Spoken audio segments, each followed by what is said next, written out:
All right, welcome everybody. My name is John Buck. I'm here with the Bevry community to discuss sort of a recap of John Vervaeke's Awakening from the Meaning Crisis. I'm joined today here with Brett, or Pleasure of Doubt, and I'm also joined by Craig Reed.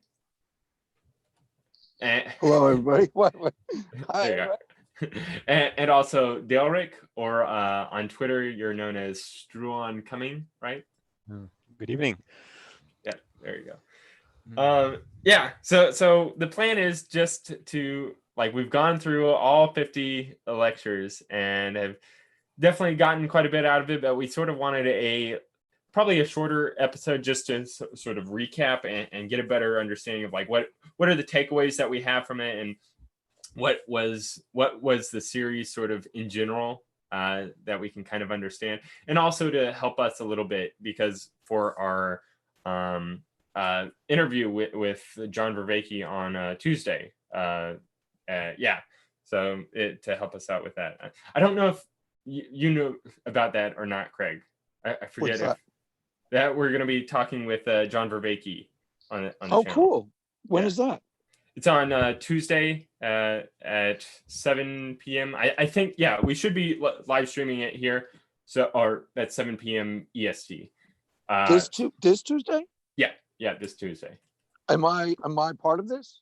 Yeah, you can join. We have a couple of people in the Bevry community that will be sort of joining in to do some questions. I think the first part will just be Brett, myself, and I think Nick, and then we'll sort of bring in other people like yourself and Daleric to sort of join in, because I think we've all got like quite a few great questions to sort of throw at him that will be interesting. But anyway, Brett, do you want to sort of set the mood for what we plan to be doing today?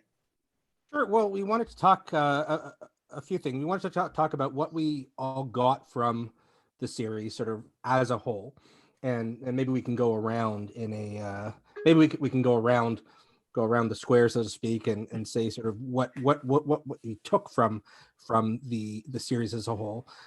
We wanted to talk about if there's people watching and who want us to posit questions to John Vervaeke on Tuesday, please put it in the chat. I'm not sure if there's anyone watching now, but if we'll have to keep an eye out and say this again. And we wanted to try to nail down a statement summarizing like an elevator pitch, summarizing the series as a whole. I know people ask me all the time when I bring it up, what's the series about? And I have a real hard time just saying a concise statement that just really sums up in a concise manner. And then I thought we could nail that down tonight and then say it to Vervaeke on Tuesday and see if he agrees with the way we framed it. So we could have have confirmation there. Is that, did we say we were going to do other stuff, or is that? No, I think that should be. Yeah, that's ambitious already. Yeah, that's a good set of goals for this.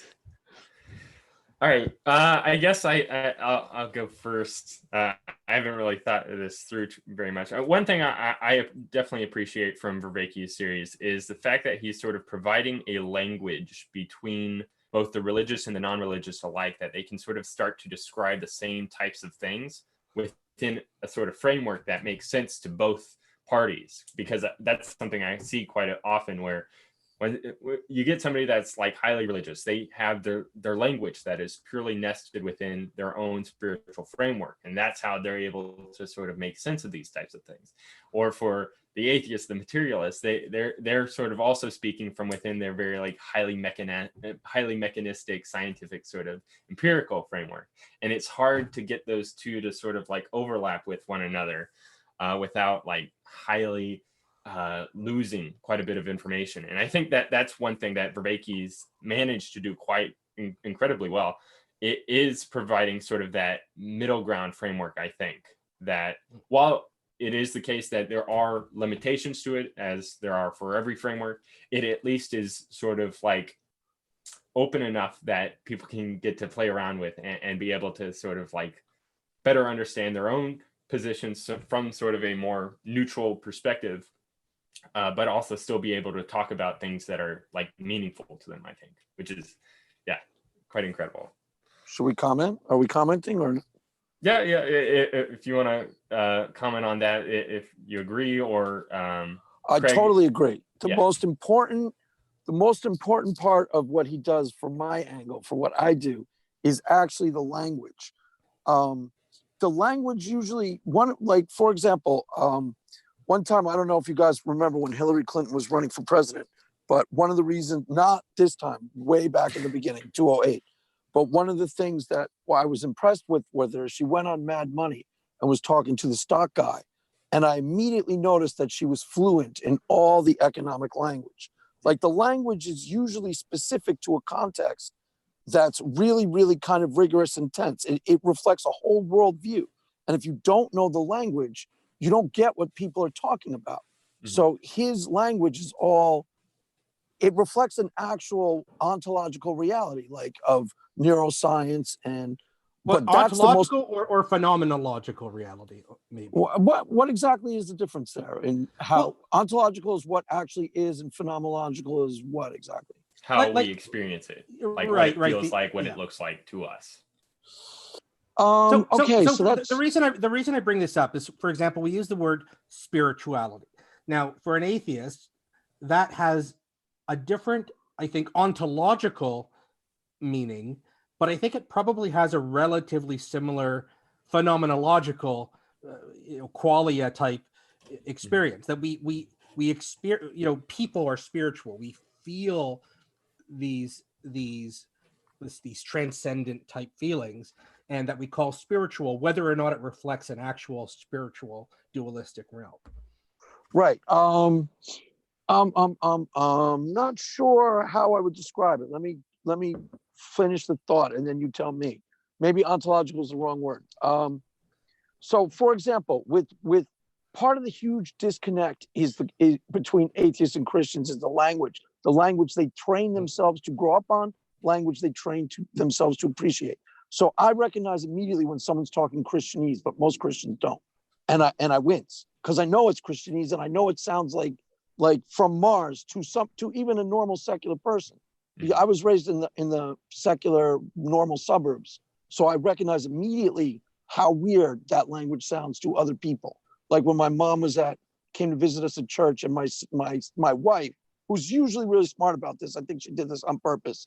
I seriously do, because she's really smart. When she does something dumb, it's on purpose. She's playing dumb to jerk my chin. I swear to God, she is. Because she said, "Oh, there was such a powerful presence of the Lord there." And I knew my mom was going to go, "Huh? What kind of weirdo language is that?" And I know my wife knows my mom would do that. So why she did it, I think to play a game. I'm pretty sure. But that language, like a Christian, the first time Jen and I went to a Christian meeting, there was what's it down here? The TBN broadcasting. She took me to that.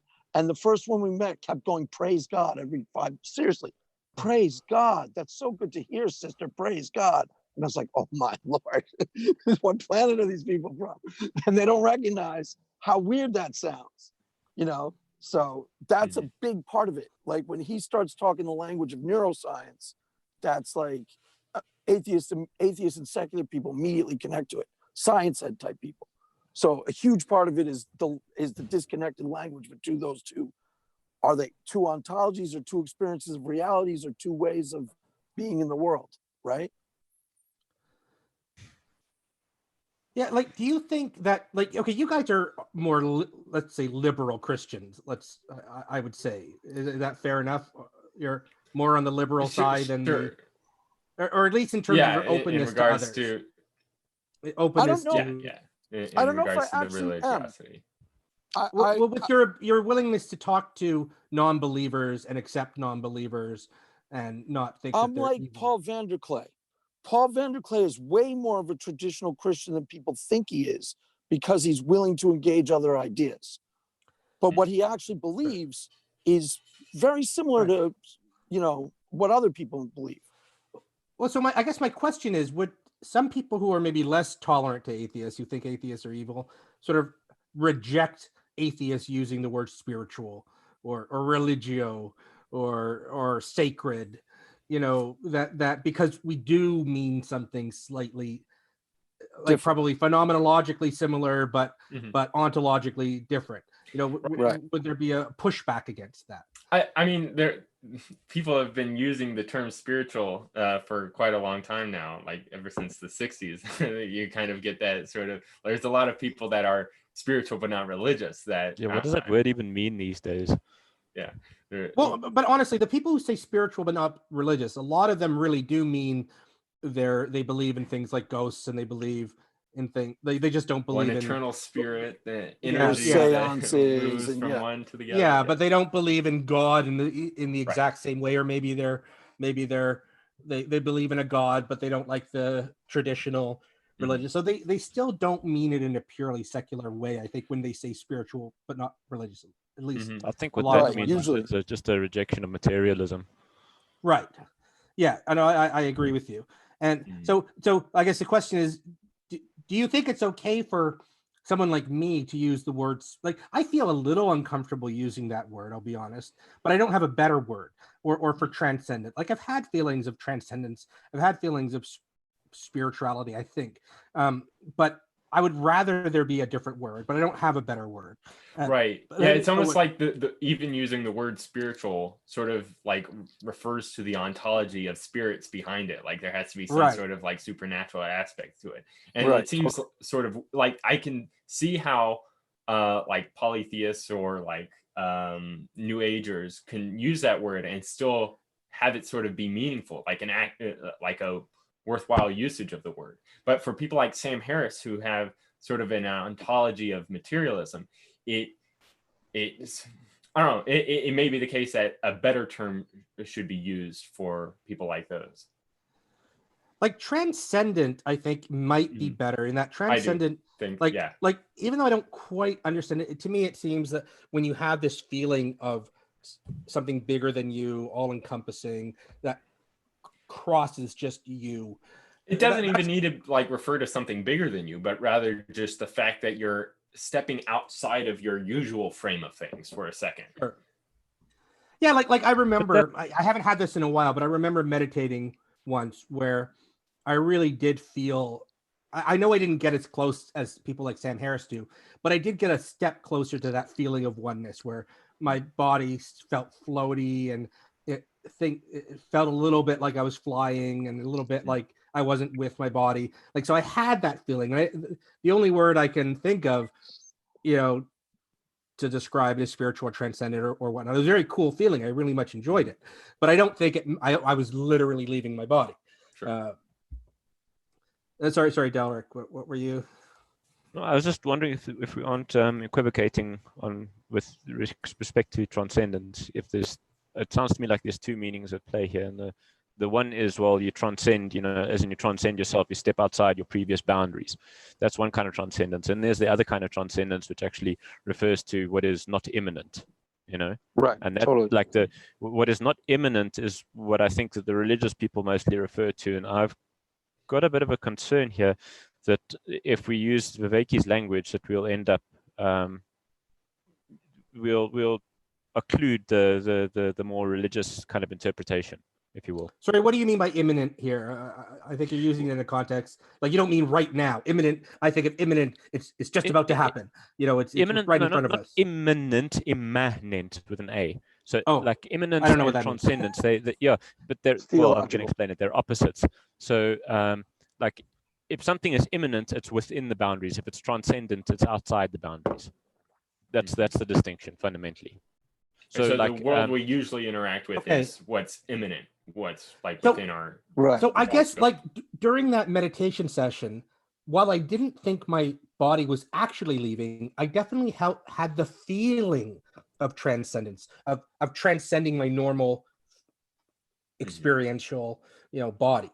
So like it was a feeling of transcendence, which I think again has value, in that it was an amazing experience, and probably I suspect something similar to what people who are religious or do think they're getting out of body.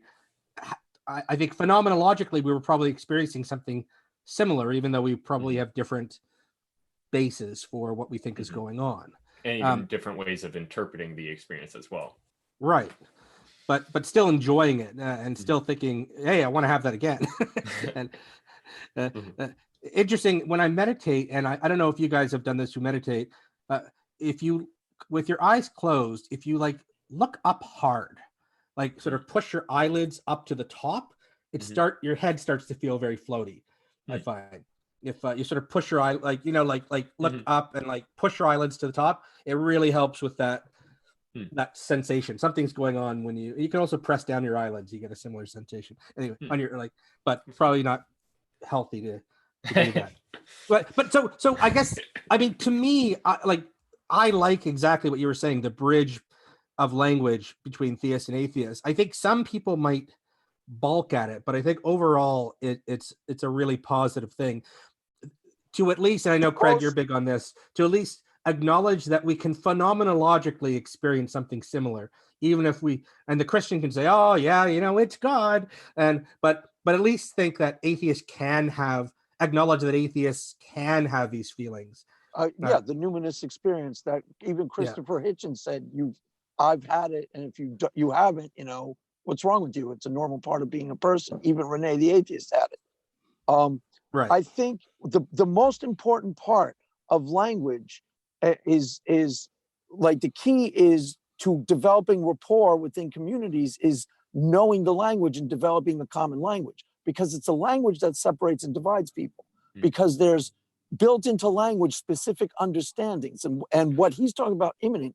Once you zero in on specific understandings, you rule out other understandings. And that's where religious people always get tripped up, because they're always really defensive about, stupid aspects of doctrine.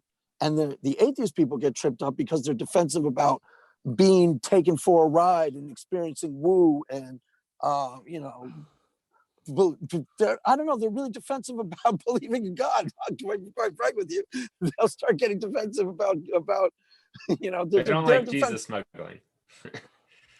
Right, but like, so if I went up to a group of guys, I'd immediately listen to what they were talking about and zero in on the language. And by what they were talking about, I could zero in on, the common language between us, which is totally different tribe to tribe. And usually language is tribal defining, and you have to kind of intuitively sense which are the charged language that, it's like the game we're all playing nowadays with pronouns and crap like that. There's mechanics to it. Sounds to me more like you're talking about a worldview than a language per se. Well, definitely, but yes, it is a worldview, but the language is the bridge into the worldview, and the language also divides. Pleasure, doubt. Do you know what I mean? Sorry, the language is that language can divide. I see it as like there's the two different worldviews, and then there's the language that Vervaeke is sort of providing that can be his language is really, really intelligent at bridging the gap between the worldviews. He's finding the middle ground. He's doing that really pretty well. That's what I think, and I do that too. What? That I got from Vervaeke's lectures is that it did give me an appreciation of what exactly it takes to put a worldview together. Like he has gone into a lot of detail, talking about, like ancient Buddhism or the development of Buddhism in the ancient world, and the Axial Age developments and exactly how they lived their lives, and that it really helps to paint a picture of like what it means to live in a completely different way. To gain a historical perspective, let's say, on what it was like to be alive in the ancient world, particularly stuff. Well, for me personally, when he talks about literacy, going from, because we have 100% literacy, and we kind of take it for granted, but like just the immense societal disruptions that they suffered from going from 1% literacy to 10% literacy, just because of the invention of vowels, and things like that. It's you tend to overlook those, or not notice them because you did immersed in your own circumstances, I guess. Right, but also like with how he talks about psychotechnologies in the Axial Age, you don't necessarily appreciate how much it revolutionized people's capacity to think in certain ways that they never were able to think before. Yeah, well, it changed the way that they speak. It changed the way that the language actually works. So yeah, I agree with you completely. Yeah, revolutionized it so that things that they didn't think were possible prior to them, all of a sudden they're like, wait a minute, this opens up a whole world of possibilities. So yeah, totally. Do you think Vervaeke provides an answer to the theists who say without God there is no meaning? I mean, to me he does, but but from a theistic perspective, has he successfully answered that question that a theist would accept? Who are you asking? The theists. Yeah. So Okay. it seems like, so when the theist is saying that without God there is no meaning, they're referring to the ontology of meaning and like what grounds things to even be meaningful. Like to the theist, they think that in order for the world in which we inhabit to be able to be rationally comprehended by us, there must be some sort of rational creator to the world, such that like we're able to, and that we're also rational, and so we're able to sort of comprehend the world because it was made from this creator. I think is that what they're saying though? That seems to me a more literal version of meaning. Like No, meaning. Do you understand anything? Oh, okay. So you're meaning in regards to like meaning of like meaning in life, purpose, a meaningful life. Yeah. Right. Okay. So, yeah, I think even within that frame as well, it's not necessarily in like the rational sense of like meaning, but that there is some sort of purpose imbued within us as creatures with some sort of like higher calling, destiny, higher calling, higher goal, intrinsic meaning to life, that you specifically were designed with a purpose. Now, Vervaeke recognized the value of that, be it true or false, to subjectively experience your life as if it has deep and real meaning is necessary. But he doesn't necessarily think it's true like a Christian does. Like I, the Christian, think God has fashioned me for such a time as this, to do these great deeds in the name of God. He doesn't think his life has intrinsic meaning, like he was born to do X or born to do this purpose. But he recognized, this is how I see it anyways. He recognizes that let me flip it. Can I just flip it? The question, sure. What if, like, do you think that when a Christian says life wouldn't have meaning without God, that they don't mean the type of meaning that Vervaeke is talking about? Or would they also include? I think they're referring to something other than what Vervaeke is, because like if Vervaeke is only referring to like how we have the experience of meaning and like what gives rise to that, then I'm sure the theist would agree, yes, we can have this experience of meaning, but it would just be absurd, like the fact that like we're evolved apes that just kind of happen to think that life was meaningful, right. And then it turns out, oh shoot, we're not. Right. Intrinsic versus a Christian thinks there's an actual intrinsic meaning to your life, that if you right. don't find, like someone was born to be John Lennon, and if John Lennon didn't become John Lennon, his life is totally idiotic. Wasted. Yeah. Well, right. I want to bring up though. I think that Vervaeke is responding to that by like rejecting the premises. That's it. Like he's saying that meaning from that sort of top-down perspective doesn't really work because right. But he understands the value of having a deeply meaningful, subjectively experiencing your life as deeply meaningful. But he doesn't think there's an actual purpose and meaning to your life. But not in that sort of sense. But I think he does think that there is meaning within the sort of transjective sense, I guess, which is sort of like he's trying to circle the square. He's trying to circle the square between existentialism and nihilism, I guess religion. Yeah, exactly. He's trying to but hasn't he demonstrated that the type of meaning that we have is not absurd even without God? That within the realm of generating, that we do have a sense of purpose, we do have a sense of agent and reader relationship, we do have a sense of being in a community, and be feeling that our lives are important and we are meant to do something. That it's not absurd to have these thoughts. That there's we can even scientifically look at it, and we can even even do psychotechnologies which help us hone them and cultivate them.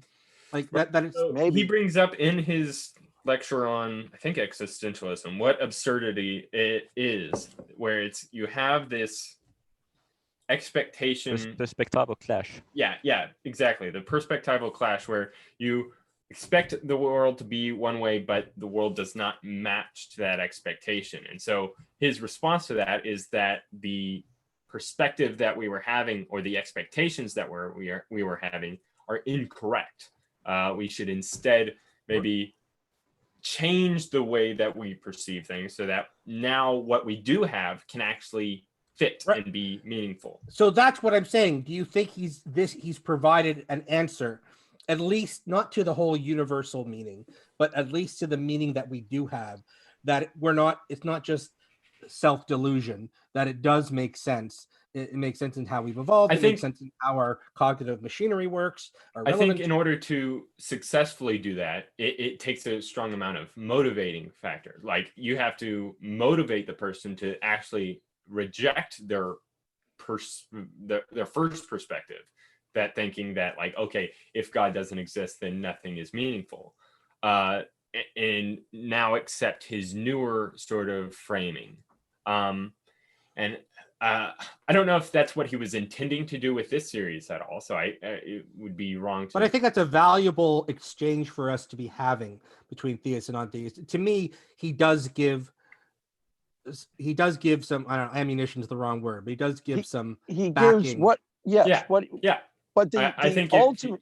I was just going to say, I think he gives a sort of framework in which meaning can be meaningful and true in a sense, without having to rely upon any sort of like external deity sort of in the mix at all. Right, but whether the ultimate question that you're asking is whether he solves it once and for all, that's a maybe. You'd have to think it. He's on the track to do. He's on the track to doing it, but yeah. John and I might smuggle Jesus in, and then the whole thing's over, and he becomes a Christian, and then he's on the track to doing it. But like, whether he actually has done it is it's a very interesting maybe, and it's worth a book and a play and a movie and a lot of thought. But it's a maybe. You'd have to really follow it. Here, you and I can write the new myth that yes, that does it. Totally. Vervakites. Yeah. That's the. Well, it's actually it's a perfect. Name. It's a perfect question to pose in our little whatever it is that we do, our little game. I don't know, whatever we're doing. It's a perfect question to pose in there and think about and talk about in there, and follow through on. It fits what we're doing, somehow, I think. But whatever. Go ahead. Well, if I could just jump in, what we were talking about before the recording started, I think is quite pertinent here, because it gets into, well, in Viveki's previous lecture, not this lecture series, but the cognitive science. Buddhism and cognitive science. I always get those two, like I can never remember what the order is, but whatever the order is, that was like a shorter version of this lecture for the viewers who might be watching. But in it, he said, what we mean by meaning in life is that it's a metaphor, and that in some sense our life resembles a statement. And I think, like, I'm really struggling to detect what difference you guys are talking about when you're talking about meaning in life, because from my perspective, it was one and the same thing. Like your sense of purpose and your sense of it feeling meaningful are connected at the hip. If you don't have one, you won't have the other. Like it's when the theist talks about meaning in life in terms of God, what he's saying is that there's an organizing principle that is actually underwriting all of the experiences and giving validity to them.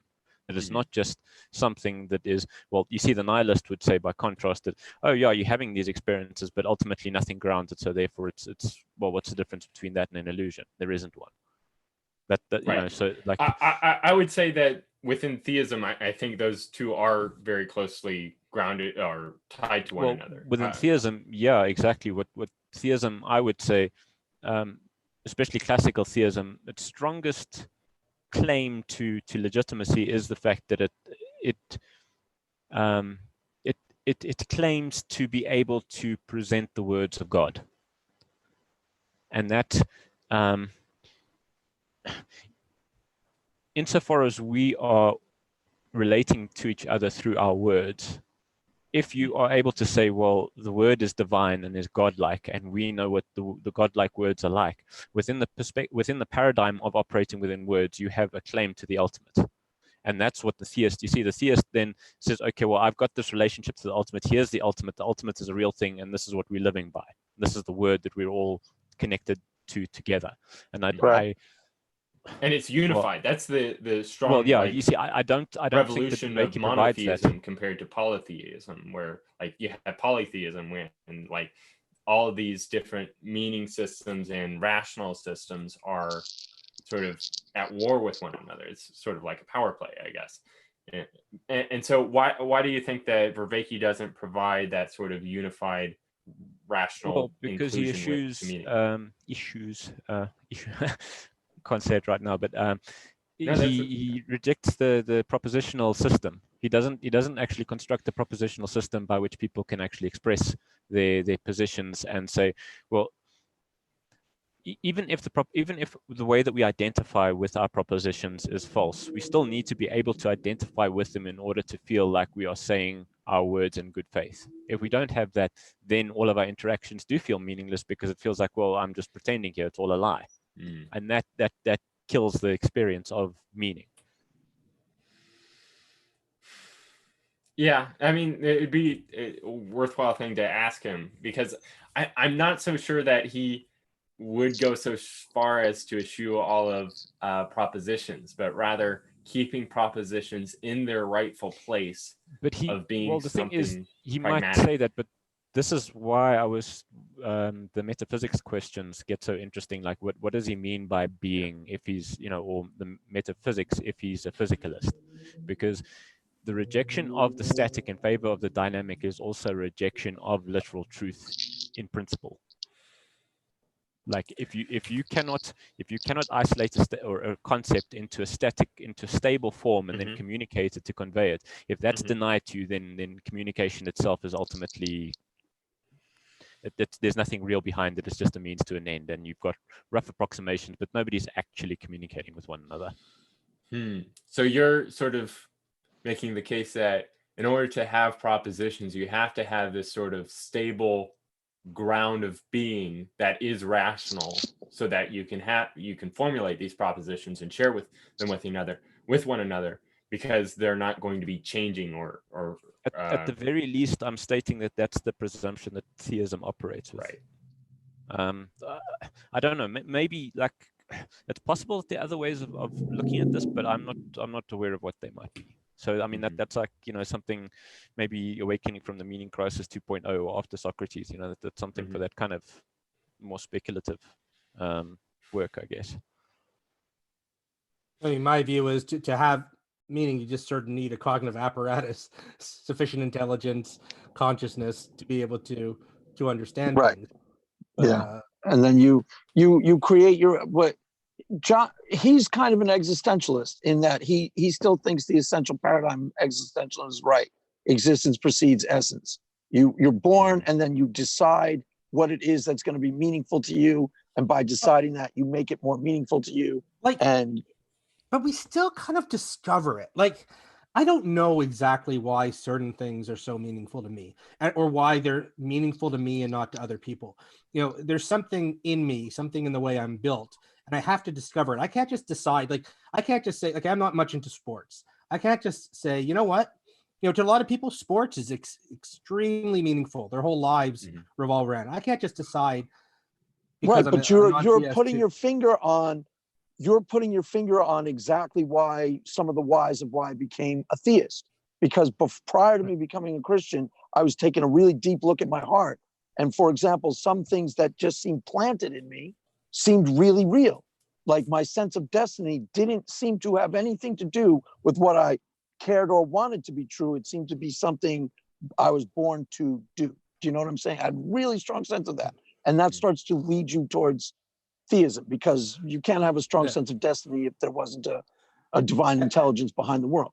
Do you see what I And to mean? me, I think that that nature produces a nice variety of people, because that's useful to society, to have people. You know, if everybody all had the exact same interest, we'd probably have a hard time as society, because there would be a whole lot of stuff being done in one area and being ignored in all sorts of other areas. So we have people, certain people, who are really interested in some things and not interested in others, and that makes sense that it would Right. it would And that evolve would probably be a similar answer that Vervaeke would give, that the meaning is sort of done from the bottom up, that like we have these certain types of I guess ways of being which are most meaningful to us, but they're brought about through evolution at its base, essentially. And so these types of meaningful aspects of like who we are to be is ultimately going to be dynamic to the environment that we live within. It's not going to be some sort of like static thing, I think, Dale. Right. So.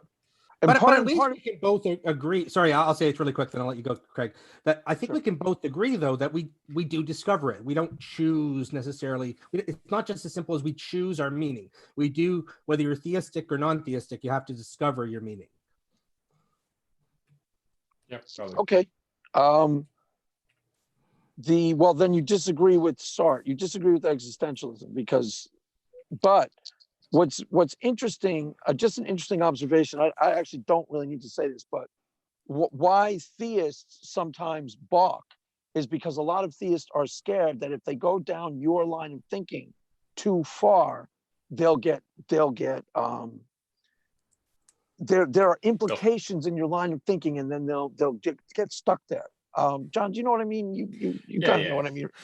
Yeah, in sort of the same way that atheists might be a little bit skeptical of theists because of Jesus smuggling. I think that there's an element of theists being skeptical of the skeptics because through nihilism smuggling. They're like, right. oh, if I we create our own John, meaning. That means that like, oh, you don't need to have children, or you don't need to raise up the next generation well, or right. So they start anticipating where the line of logic is going to take them, and they start getting defensive before they even thought it through, because they understand where it's. And I'm a non-theist with 3 kids, and I had the desire to procreate just as much as anyone else. So but that was for disgusting reasons, because you were like, "Wow, that's right." Good. Yeah, that was for slave of your genetic code, just there to replicate yourself. I mean, I admit I need to read more into nihilism. To me, again, I was saying off street, nihilism just doesn't make sense in that we are meaning generating creatures. So our lives are full of meaning. There's meaning everywhere. And it seems silly to me to just say, well, because there's not necessarily an ultimate meaning, that no meaning has any meaning, so to speak. No meaning is important. I mean, that doesn't seem, I mean, that I don't get that. Why would we, it's like a non sequitur. That only applies if you are attempting to hold to realism. As opposed to what, idealism or nihilism or whatever else. I don't know.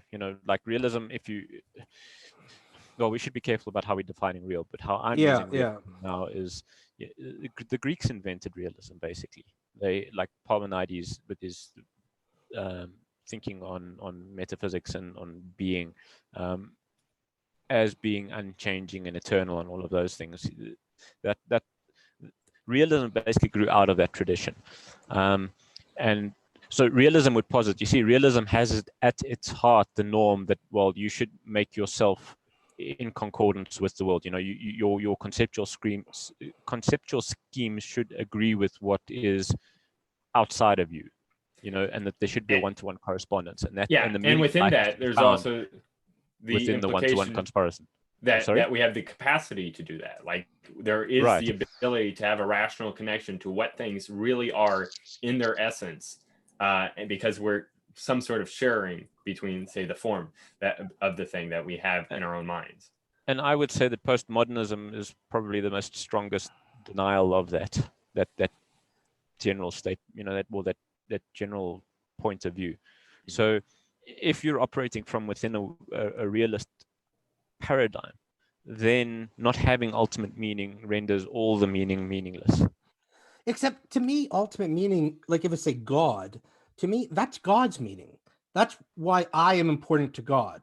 And I may find that comforting, but that, like Right, what if but I'm not on board with God's purpose for me? What if God's purpose for me is something that really sucks? And I could say, hey, I've got this purpose. God gave it to me, but man, am I on the losing end of this one?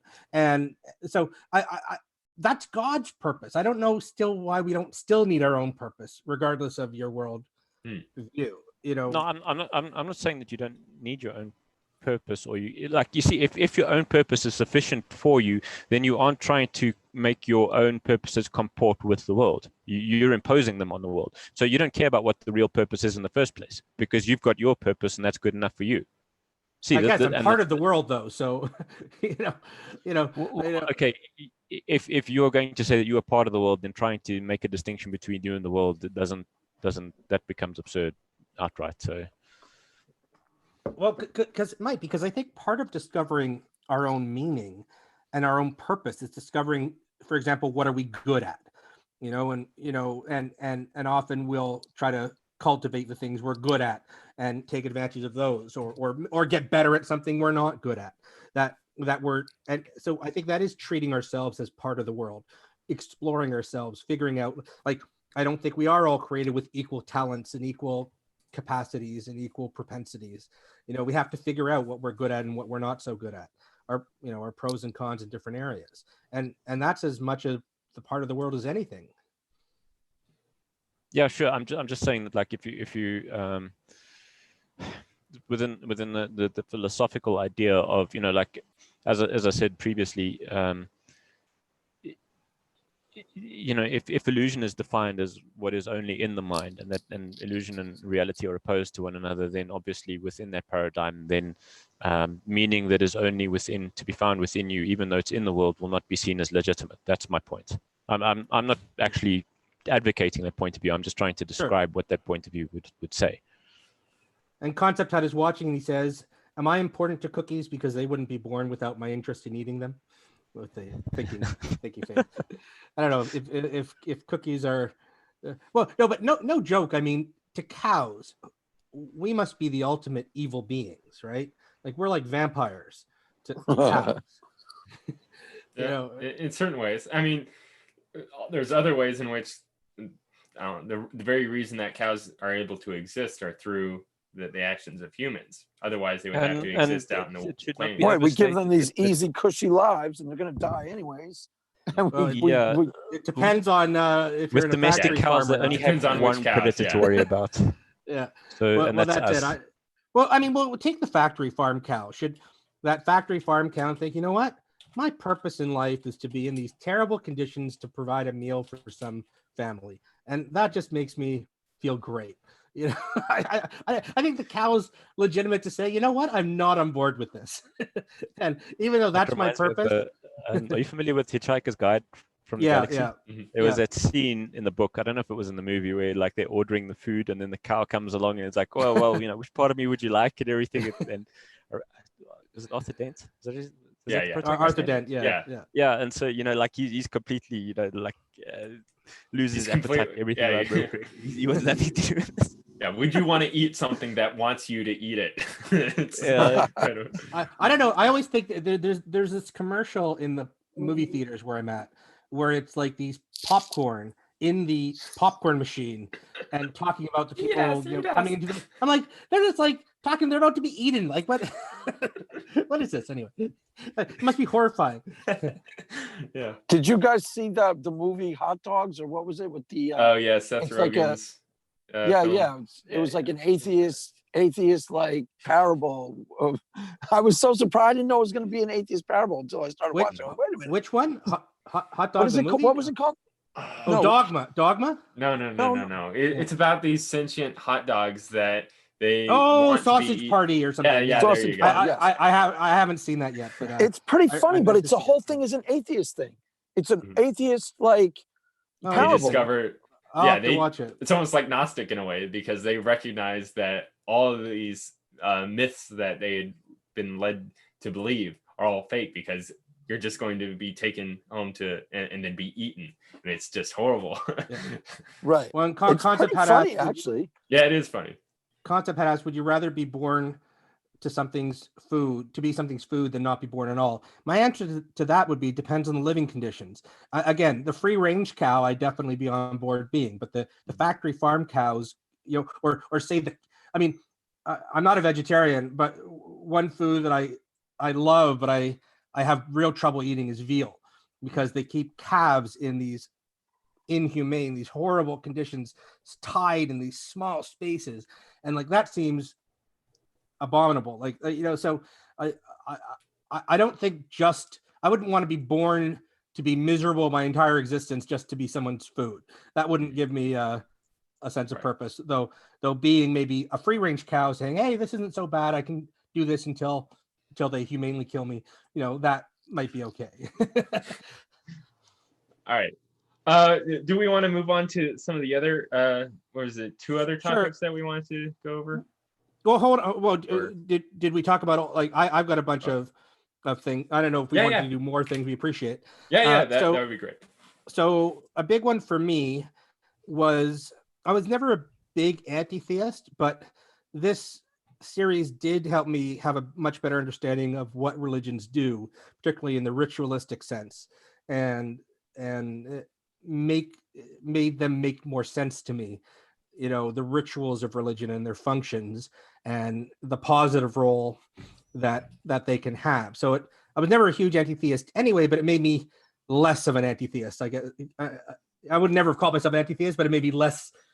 I still have problems with significant problems with religion, but just not to the anti-theist, to the level of an anti-theist. But it made me more understanding of these rituals, and I think this viewing is pretty well essential viewing for anti-theists, to say that there's more going on to these religions than just the stories and the mythology, and that there may be some value for how religions help people. You know, the psychotechnology aspect of religion is important. A second there. What do you mean by the mythology? Like, there's more to it than the mythology. What is the mythology then in from your There's more to it than the Bible. And is God real? And you know, is Jesus real? And did Jesus rise from the dead, or whatever mythology you have? You know, there's more than just or theology, you could say. There's more than just theology, I should say. I mean, it depends which side you're on. But there's more than just the actual tales of what's going on, heaven, hell. There's, hey Nick, that religions are doing things, you know, in terms of psychotechnologies, the rituals that do help people solve problems. They do help people have insights. They do help people resolve their agent arena relationships, and they do help people generate a sense of meaning that goes beyond just the theology. Does that make sense, Dario?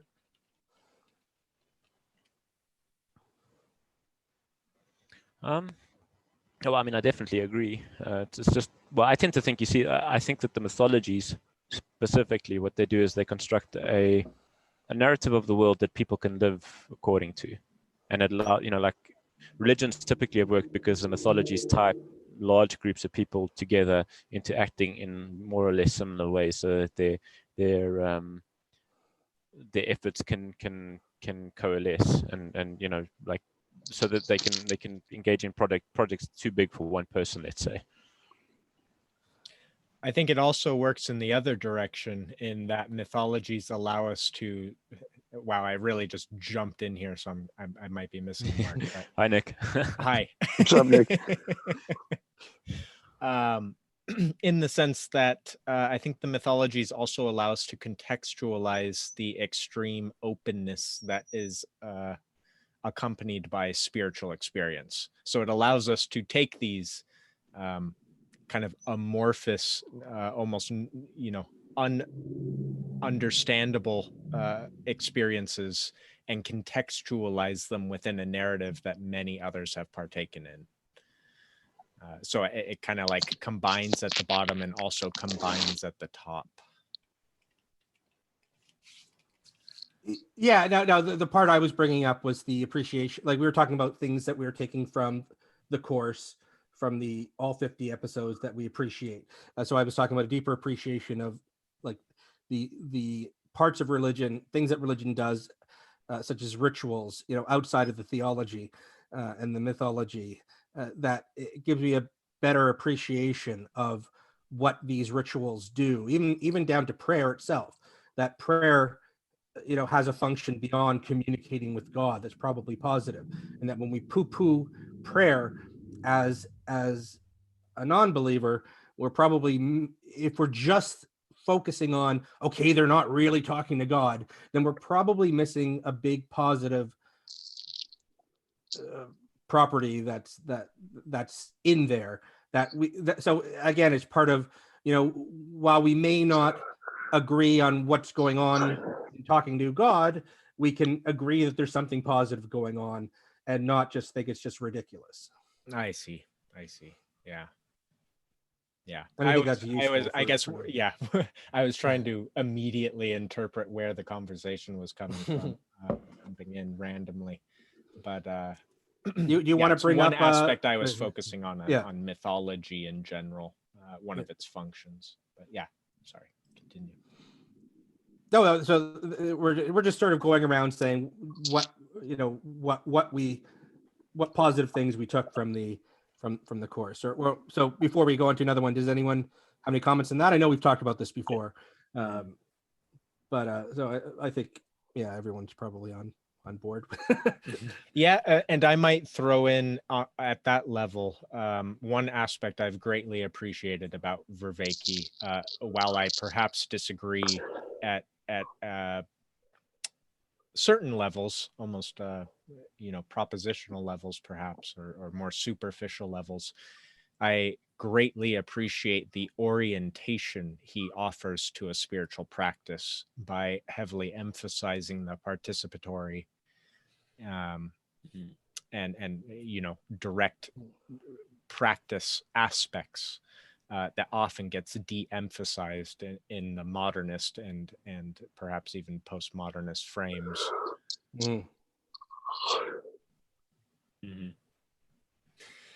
Yeah, it's one of the one of the things that stands him apart from Peterson that I quite appreciate is the fact that he has emphasized and still continues to emphasize the necessity of cooperation and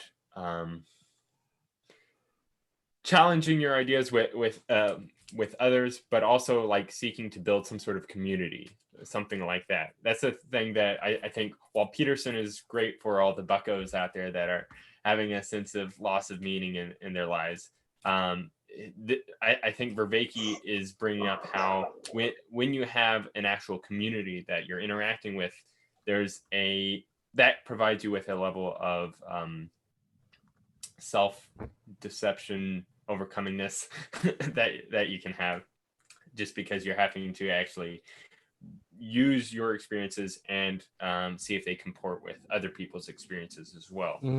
And also the fact of like, you sort of require these types of people that have already been well trained in these practices in order to sort of teach you how to go through with them and actually to be able to do them well. Yeah. And in that sense, I think he does try his best to strike a balance between right the kind of personal revelation that I think is fundamental to any healthy religious system and the larger, broader sociological organization that we kind of usually associate with religion, that in many ways can be corrupted without that orientation towards some form of personal revelation. So, right, it seems like he's really trying to find a middle point between those two that I think is very important. Yeah. Well, just from you saying that, it makes me, I don't know, it's another question to sort of raise as to like, what does he mean by he wants to start a religion that's not a religion? Or that's a bad use of term. He's not wanting to start a religion that's not a religion. He thinks that it's the culmination of the meaning crisis that we're going through, that there's going to have to be some sort of religion that's not a religion. And he's trying to sort of build the framework that such a RNAR could exist with. Ratnar. Yeah, Ratnar. Ratnar. I've been saying Britnar, but Ratnar works. Yeah. I think RTNAR. Yeah. Yeah. Britnar. Well, part of why he did what he did.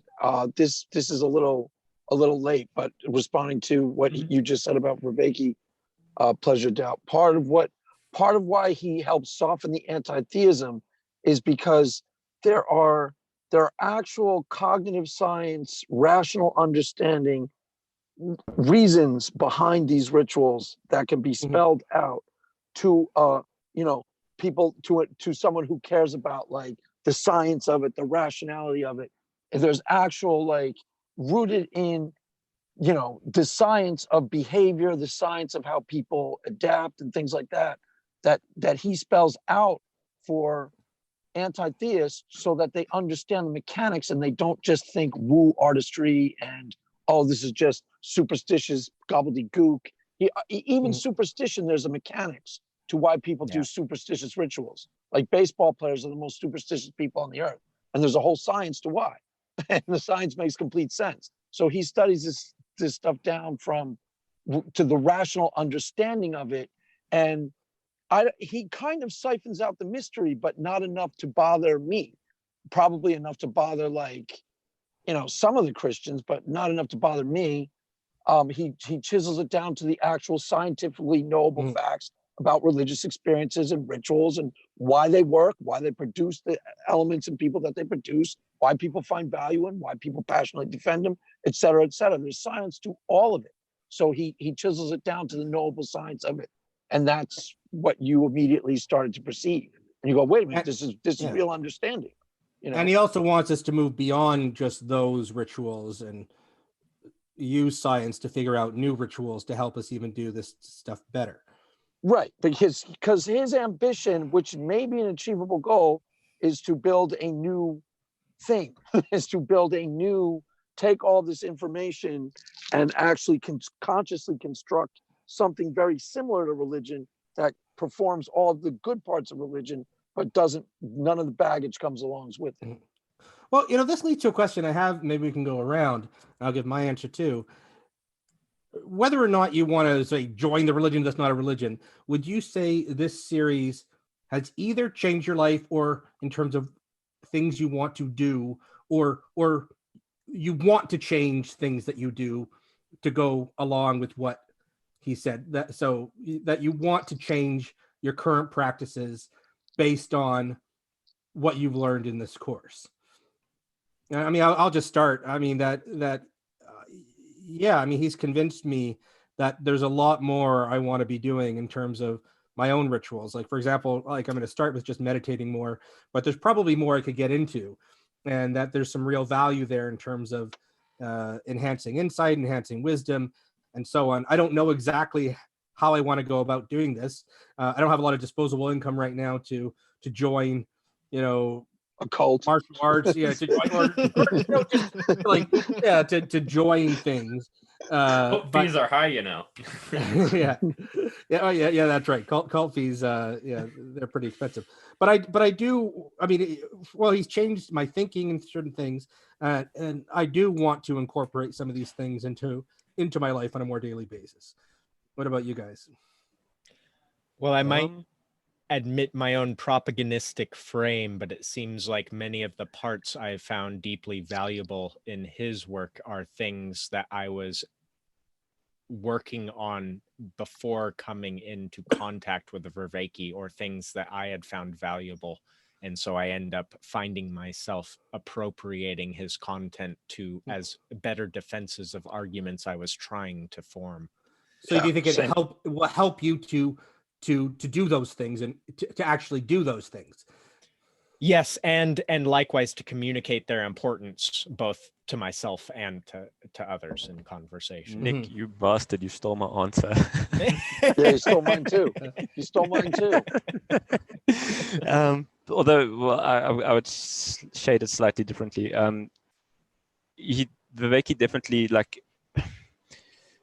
I want to accept a lot of what he's spoken about. I see strong parallels to what he's talking about to also what I see in ancient systems. So I think that, and it's not just like the Buddhism and the axial age stuff that he's talking about. I'm talking about like the pre-axial stuff, like the ancient Egyptian Hermetic traditions and so on and so forth. Yeah, so I see strong parallels there, and I think there's something to that. I also like he didn't go into as much detail in this latest series about Aristotle and his four causes, but I've had this like strong feeling that you can map up, Aristotle had the material cause, the formal cause, the efficient cause, and the final cause. And I think you can take the material cause and that associate that with the propositional, and the formal cause you can associate that with the perspectival, and the efficient cause you can associate that with the procedural, and then the final cause you can associate that with the participatory. And I think that like Viveki has convinced me that Aristotle in particular, like he hit on something that is, so there's something about the way that we interface with the world that Aristotle like hit bang the nail on the head. Although we could debate about it, because I think maybe he got the teleology wrong. I think I'm quite partial to the way that Viveki at least tries to make room for a dynamic teleology rather than a static one. I think that there has some validity, but I don't think that you should throw it away all the way. But yeah. So I think like I'm very interested in seeing how to merge Viveki's work with all of the other systems that have gone in history and that we might actually build in future. Yeah. Craig? My answer is very similar to both of theirs, particularly Nick's, is that a lot of the stuff John Vervaeke talks about and is working on, I was working on prior to John Vervaeke. Ditto for Peterson, but probably more so for John Vervaeke. And the things that he uses, that his go-to, like everything from Plato to Plotinus to what are some of the other things? Was shamanism and altered states of consciousness. All of these, there's like 50 things that he touches on that he studied in depth that I had always been intending, if I had the free time, to study in depth, because they would actually to help chisel out some of the things that I was trying to do, to basically do almost exactly what he's doing, except from the opposite direction. Circle the square between the secular and the religious community, from my end, to serve apologetics better, for his end to lead everybody down the path of heathenism and sin. Well, I'll tell you, like I was thinking, oh, I'd like to look into those sources that he has, but there's a daunting number of sources. He's a real egghead. Like, he's really thorough. And the only stuff I've checked the sources and started doing my own investigation on are the science, religion, the in-between science and religion people who directly influenced him, like Karen Armstrong, and a few of the people he mentions by name. I haven't, I've always had in the back of my mind, one day I'll read all Plato's Republic thoroughly and read all the studies on it and become like super educated. And then everybody kind of puts that on the back burner. Oh yeah, one day. I'll exactly. Yeah. I mean, I'd always had intended to thoroughly read. I mean, I have basic knowledge of most of them, but there's huge chunks of them. Have any of you ever tried to actually read Kant? It's just like it starts to get really tiring. I read some back in university, but yeah, it's tough. It's hard to do on your own. The reason why everybody loves Nietzsche is because Nietzsche's pretty easy to read on your own because it's entertaining. Everybody else is like, forget Hegel. Hegel, you'll drive yourself crazy because it's so tedious. It's really hard to do on your own just because you won't bring yourself to do it because it's not fun. Nietzsche's fun. Heidegger, for that matter. Yeah, all of them. And Heidegger is actually also slightly in that camp, eh? Like, his language can get a bit dense at times. Who? Which? Viveki. Oh, yeah. Yes, that's true, but it's considerably more accessible than opening Yeah, and no, being fair in enough. time. But I mean, or, you know, at this, well, okay, being in time, there's not such a time gap. But I mean, between us and Kant, there's quite a jump, you know, like or Hegel, yeah. you know. So Yeah, that totally. yeah. Oh, They but I just should get say tedious. They that get one thing I tedious to read. appreciate. They do. They particularly Kant gets tedious to put the time in to understand it properly, because you have to actually work at. It's like I've always said to myself, I'm gonna really deeply internalize the Wagner operas, and then I've started to, and I always get like kind of bored. You know, like all right, I'm really gonna do this, and then you never just do it. You know, you kind of because you put it Yeah. off because it starts getting boring at some point, and then you put it off and you never go back to it. You know, so. Same thing with Kant. I've tried. I've done it a few times. I've, got it to about halfway through some, and then you put it down, never pick it back up again because it's work. It's a lot That's of where work. I tried listening to like lectures, at least online, for some of these guys. And, Yeah, you know, totally. that's the compromise. You know, Well, But I he's mean, also that's entertaining enough. He's entertaining enough, just like Peterson. And they've chiseled out the idea. They've done some of the legwork, and you can trust some of their scholarship. Mhm. So they are really good for people like us who kind of want to stay layman. I don't really need to know Plato in depth. I just need to know the cliff notes. I don't really need to know Kant in depth. I just need to know the cliff notes.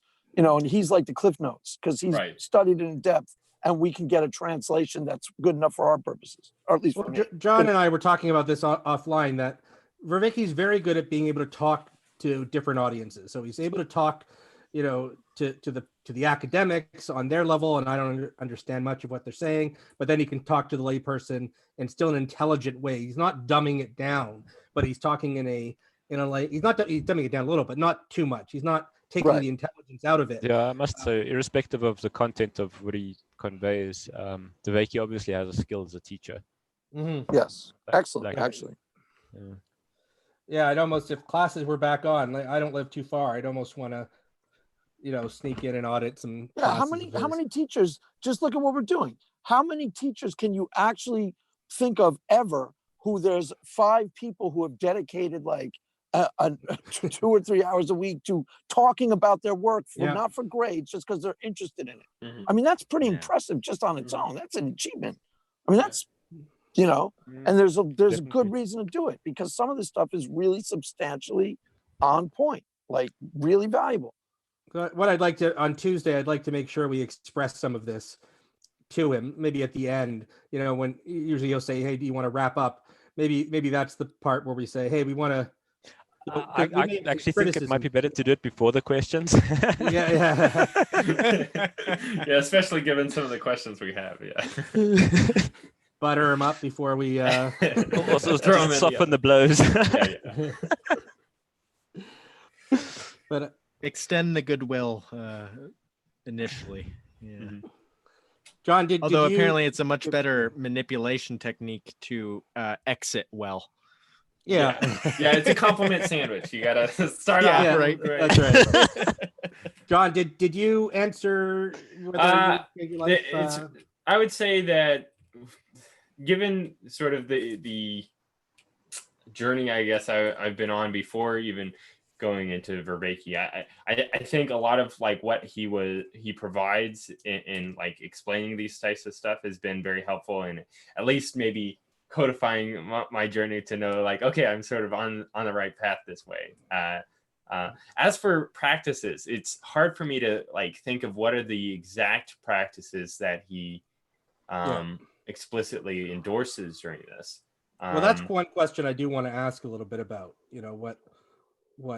What we should. Doesn't seem to be any. I don't think I've ever heard any. Have I? No. He's talked. Well, I mean, he's talked about a few, and he's talked about like this. Oh, what is it? What is it? This weird martial arts where they. Oh, Tai Chi. Where they do serious play. He talked about Tai Chi too. Yeah. I forget what he called it. Deep form.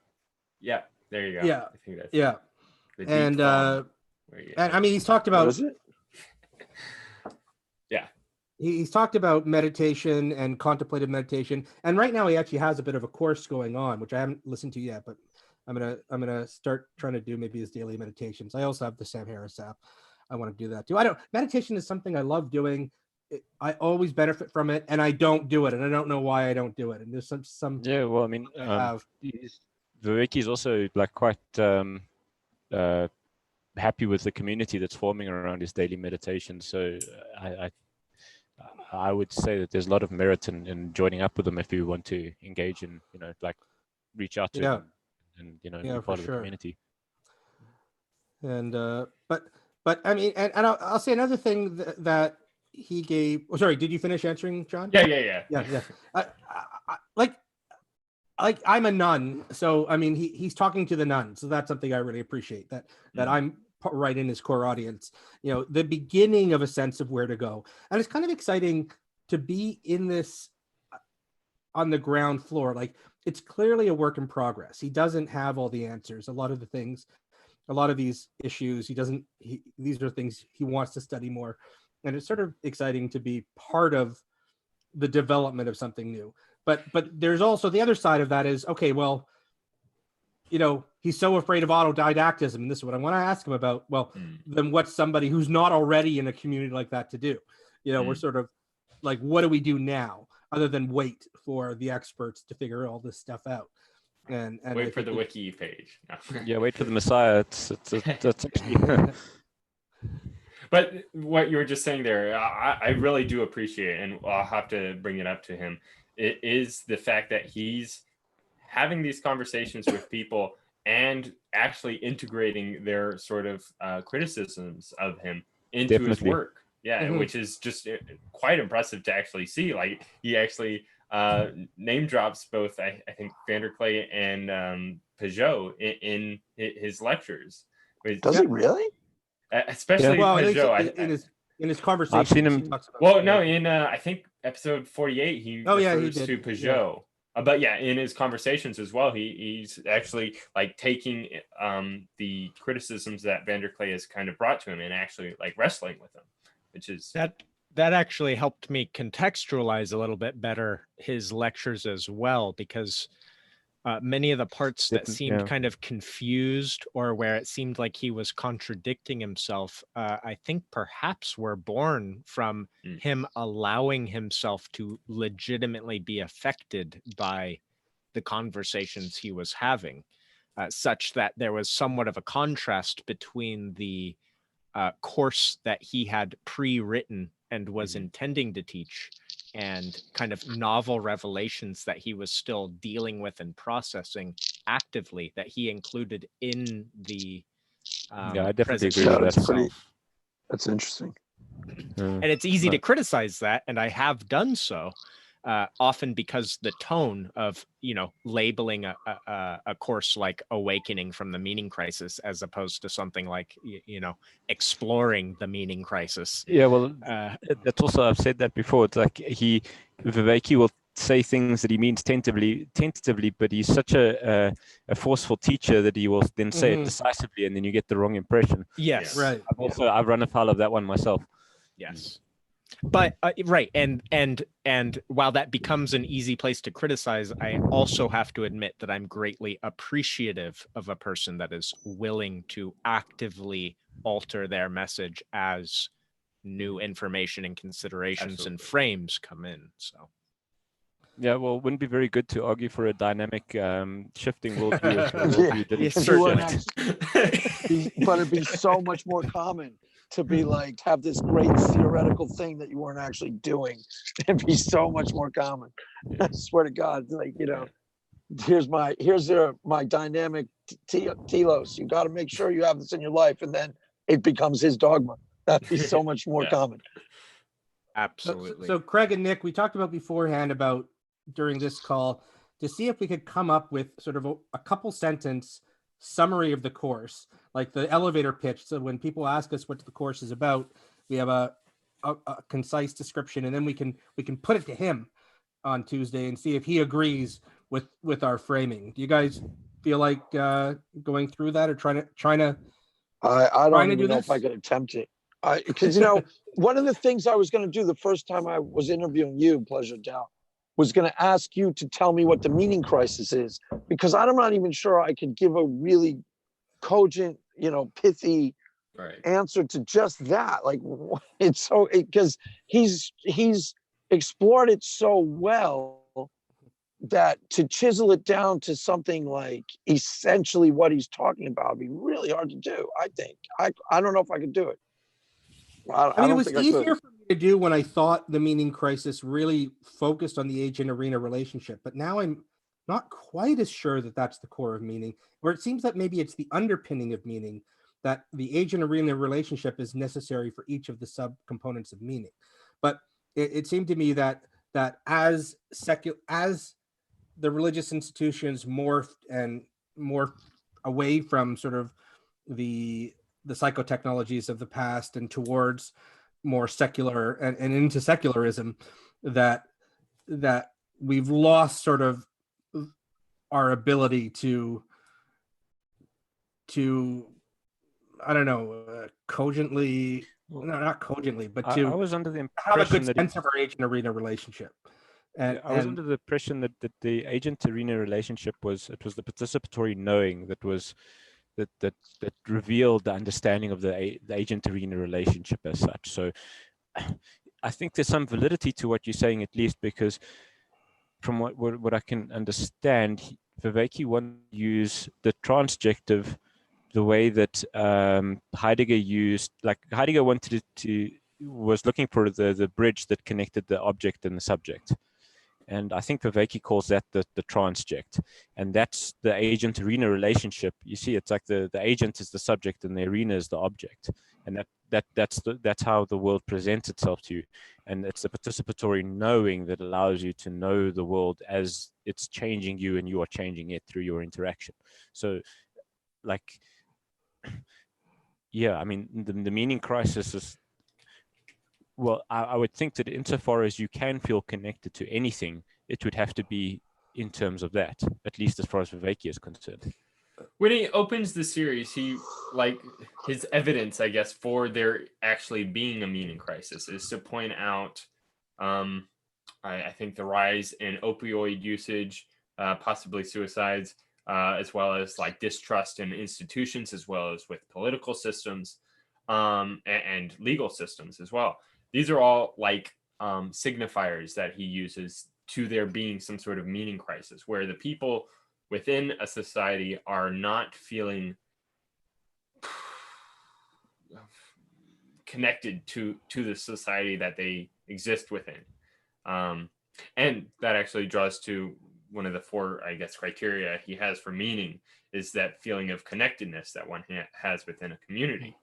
And so if that's the meaning crisis, his response to that is to try to understand how is it that we have come to reach this point in crisis of not being able to trust our religious institutions, our political institutions, or our legal institutions, as well as looking at what is meaning.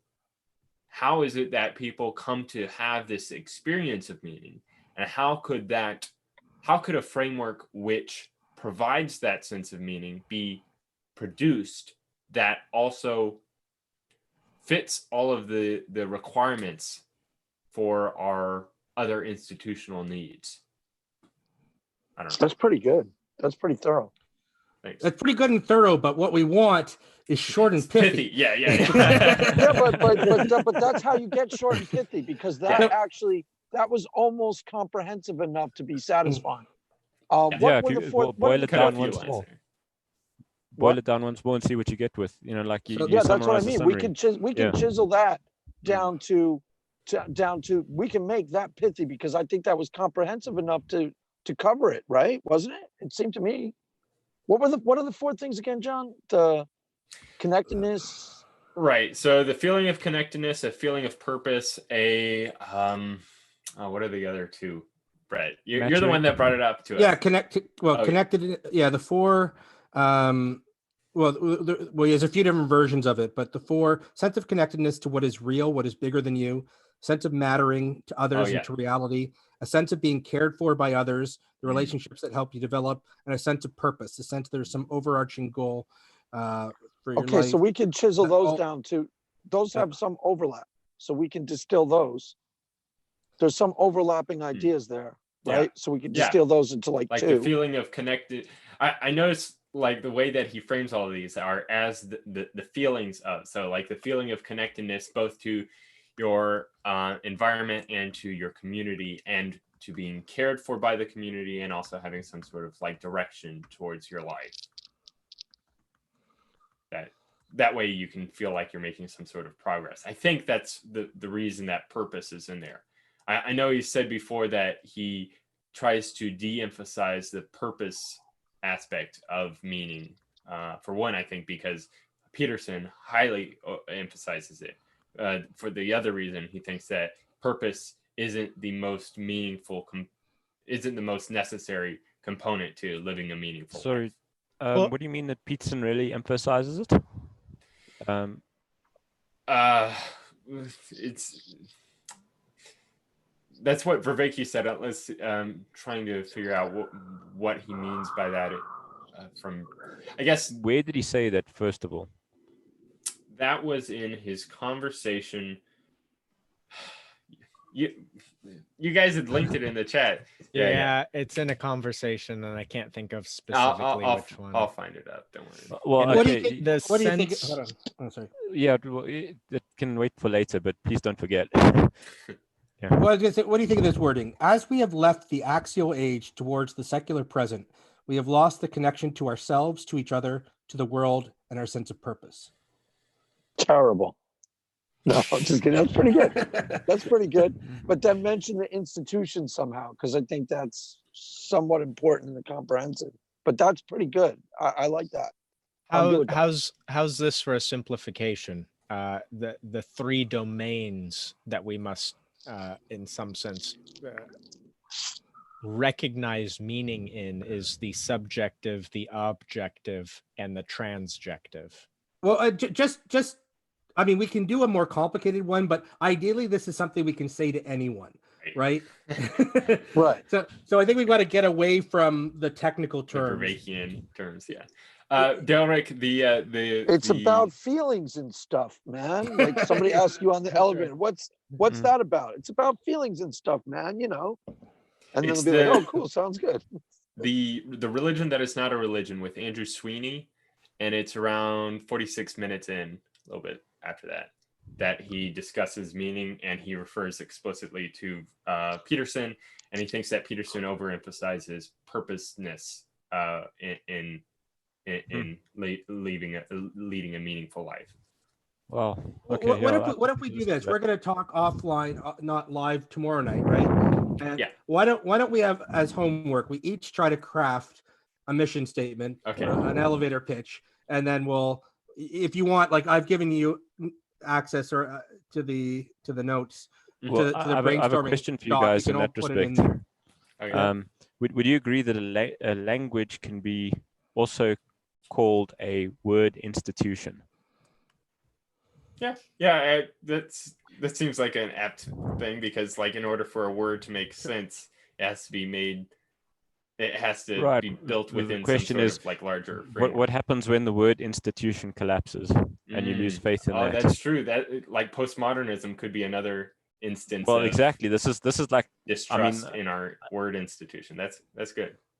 yeah. Well, that's the bell I've been ringing all night, I guess, and previously as well. I mean, I do. Yeah. Well, as I say, I mean, if I was to summarize it, but that's also why I get into the whole, like your meaning in life. It's it's a metaphor for your life resembling a statement, because a statement, it has meaning within an institution. It fits together. There's a narrative, all of these other things. If you can put your life into a statement, there you've got the meaning of it. So the only issue I have with that is the underlying connotation of an institution as a centralized system.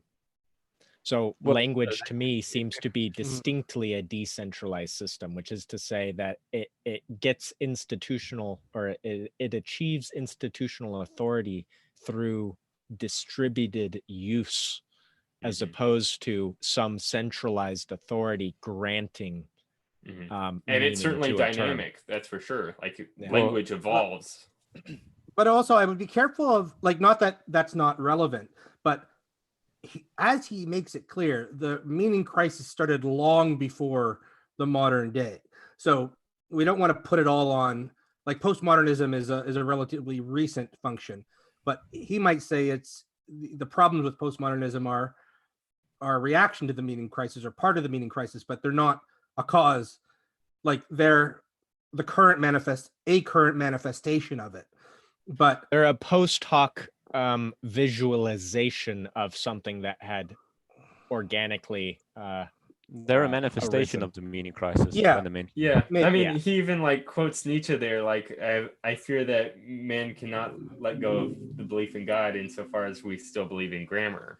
Like, I think that's probably an aspect of like where, in order to truly be atheists in the sort of like Nietzschean sense, you have to reject that grammar is even a thing, and so like you have to sort of reject that words that have actually any sort of meaning to them. That Well, yeah, this is exactly why I want to ask him what he means by metaphysics, given his physicalist position, because Nietzsche, he also like hit the nail on the head there, because he also argued that language functions by turning everything down into one static being, one concept, one to an immutable, unchanging thing, and that's how language works, and that's why.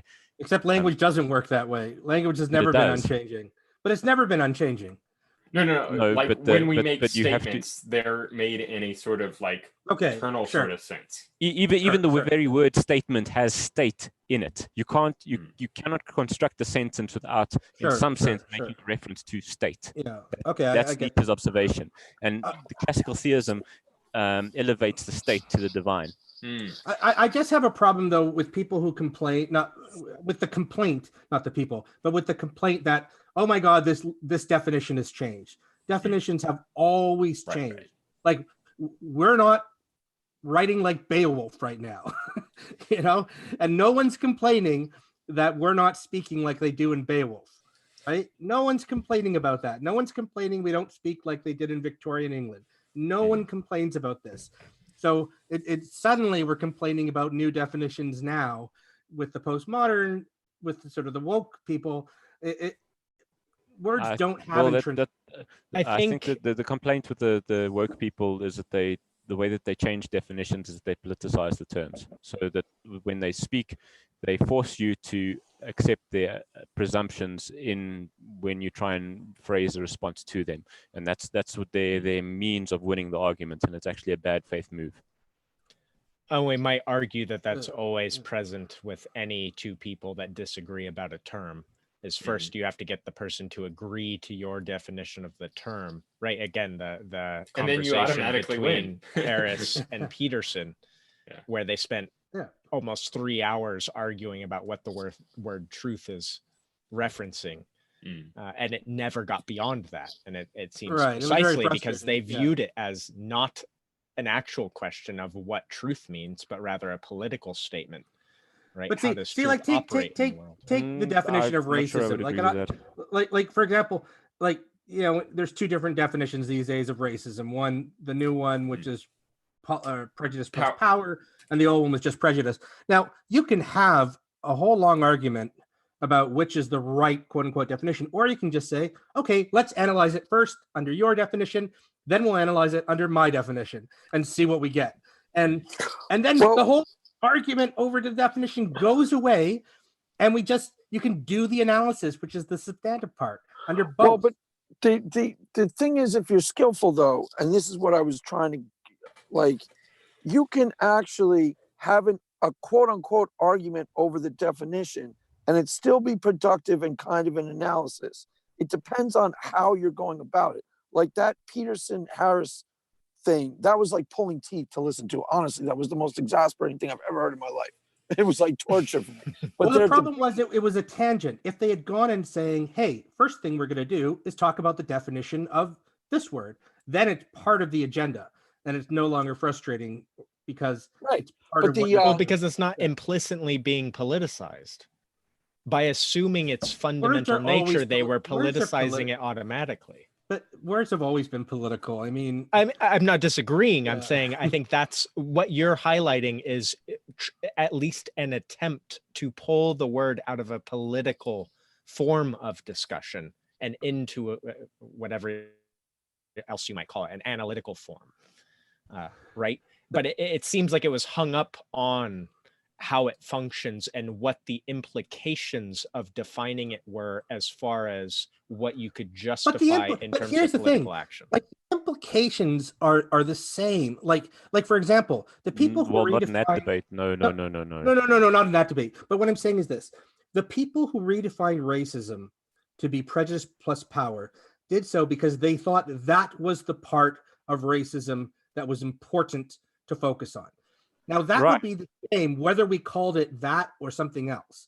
Right? No, but this is exactly what I disagree with you, because it's fair enough. Okay, if you want to define racism that way, I'm not interested in like arguing about what the proper definition of racism is, but I'm not interested in being responsible for what institutional inequalities, or no, sorry, the woke people will, what they do is that they say that it is the institution's fault for not correcting whatever natural imbalances may have occurred, and that they then attempt to foist that responsibility on the individual.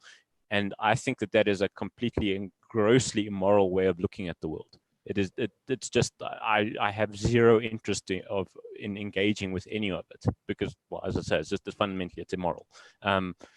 I would agree. And I'd also say that what I'm doing when I make that distinction is upholding a political narrative. Right. Well, in the sense, like, if you mean, I got the sense that you were speaking about political in the highbrow sense, like, the Greek polis. Everything is political because you're interested in how people must interact. Like, yes, in that how sense, it translates into actual action in the world, as opposed, yeah. No, definitely. And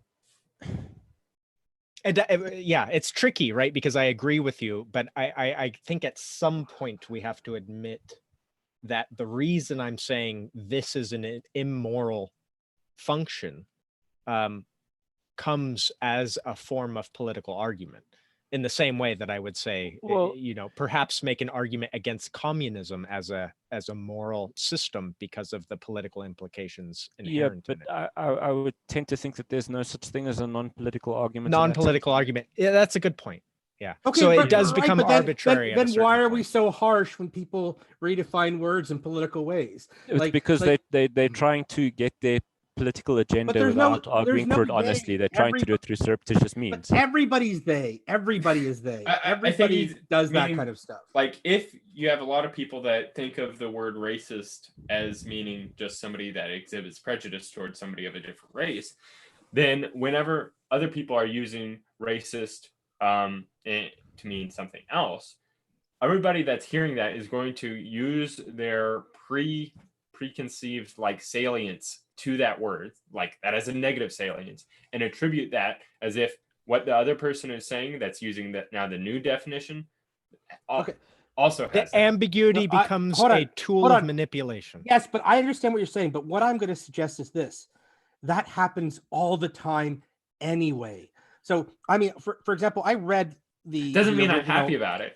Yes, but if you make it transparent. So what am I? Are we supposed to? Hold on. Yeah, the original. If we look at the original, like, and we don't want to get, this is a big tangent. Yeah. But but the original, like I read, I can't remember the link, but I pulled up the book or the paper, or at least the excerpt, where they talked about why they were defining racism as prejudice plus power, and they were very explicit as to why they were doing it, and I don't remember the exact words, but they said this is what it is, and here's how we view the normal definition of racism. We see that as just prejudice, but what we're concerned with is prejudice with power. I forget the exact words, so don't quote me. But they were, at least in that book, these academics who were doing it were very were pretty clear. Now I agree with you that people often don't make clear which definition they're using, although with the prejudice plus power, I mean, to me, it's always pretty clear which definition someone's using. Whenever someone says blacks can't be racist, you know exactly which definition they're using. And the solution is not to just say, oh my God, they're doing dirty tricks. It's just to say, hey, here's my definition, what's yours? And then you just cut out, because I'll tell you, most of the time, I don't think people are just saying, oh, I'm going to sneakily use a different word, and I'm not going to tell them he. The woke will outright tell you that your definition is wrong. That's okay. So change your Yeah, definition. But so will the other people. They will tell the world. Right, but that so then the other side says no, and then they're that both wrong. what you have is what you definitions. The Sorry? argument the argument shouldn't be which definition is right. The argument should be what do If you you don't mean? use my definitions, I'm going to block you. There you go. Yeah, like the argument the should be, okay, how are you using this word? Let me understand you, and then we can talk about it.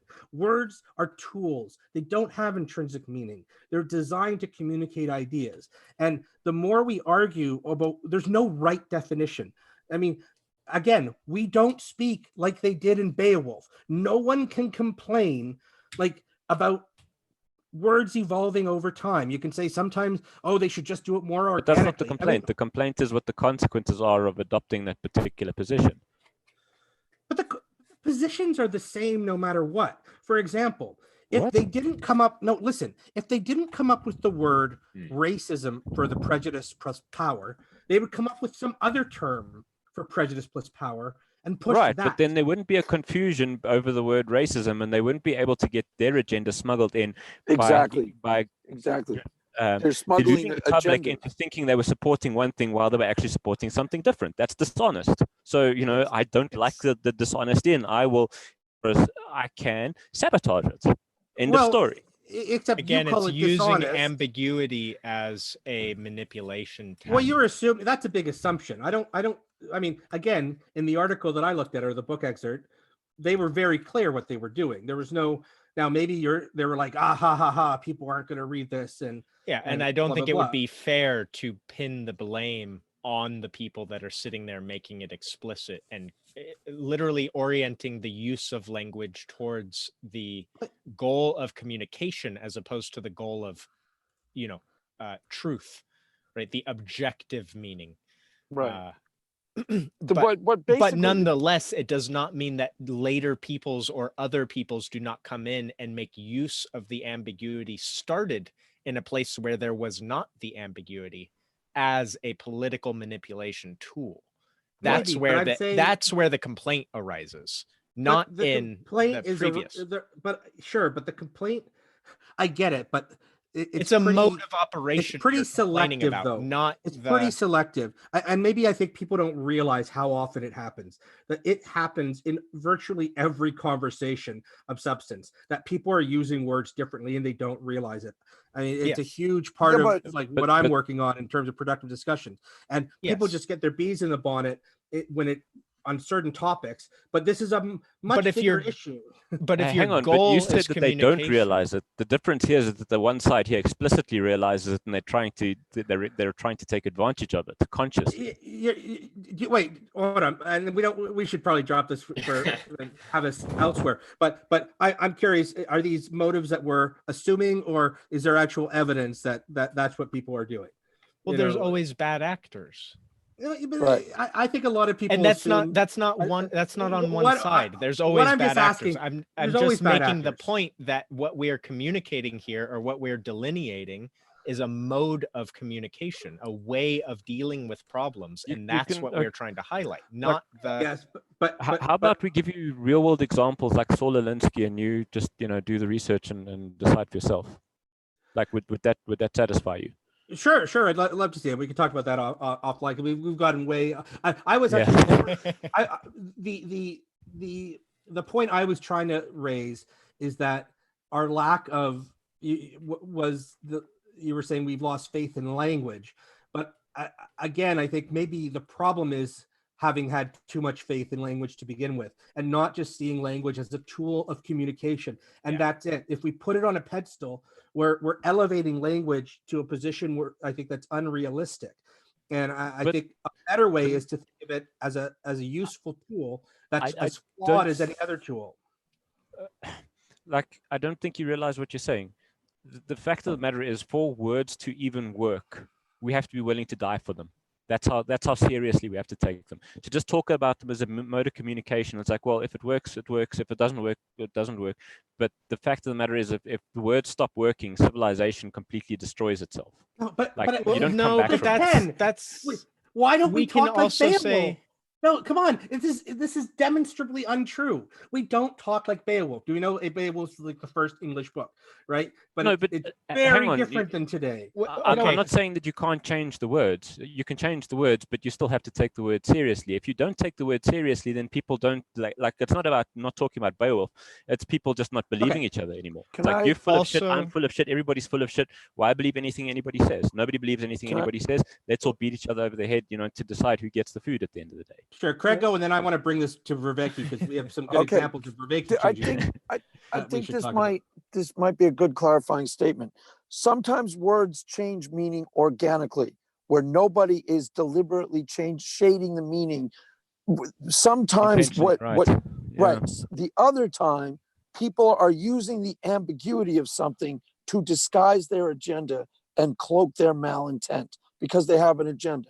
When a word changes organically, nobody complains because the usage starts to change organically over time, authentic not to how intentional. people, right. It's authentic to how people are actually meaning the word. The other one is actually intentional for people to disguise, to cloak an agenda. Okay. And that's the one that these guys are talking about.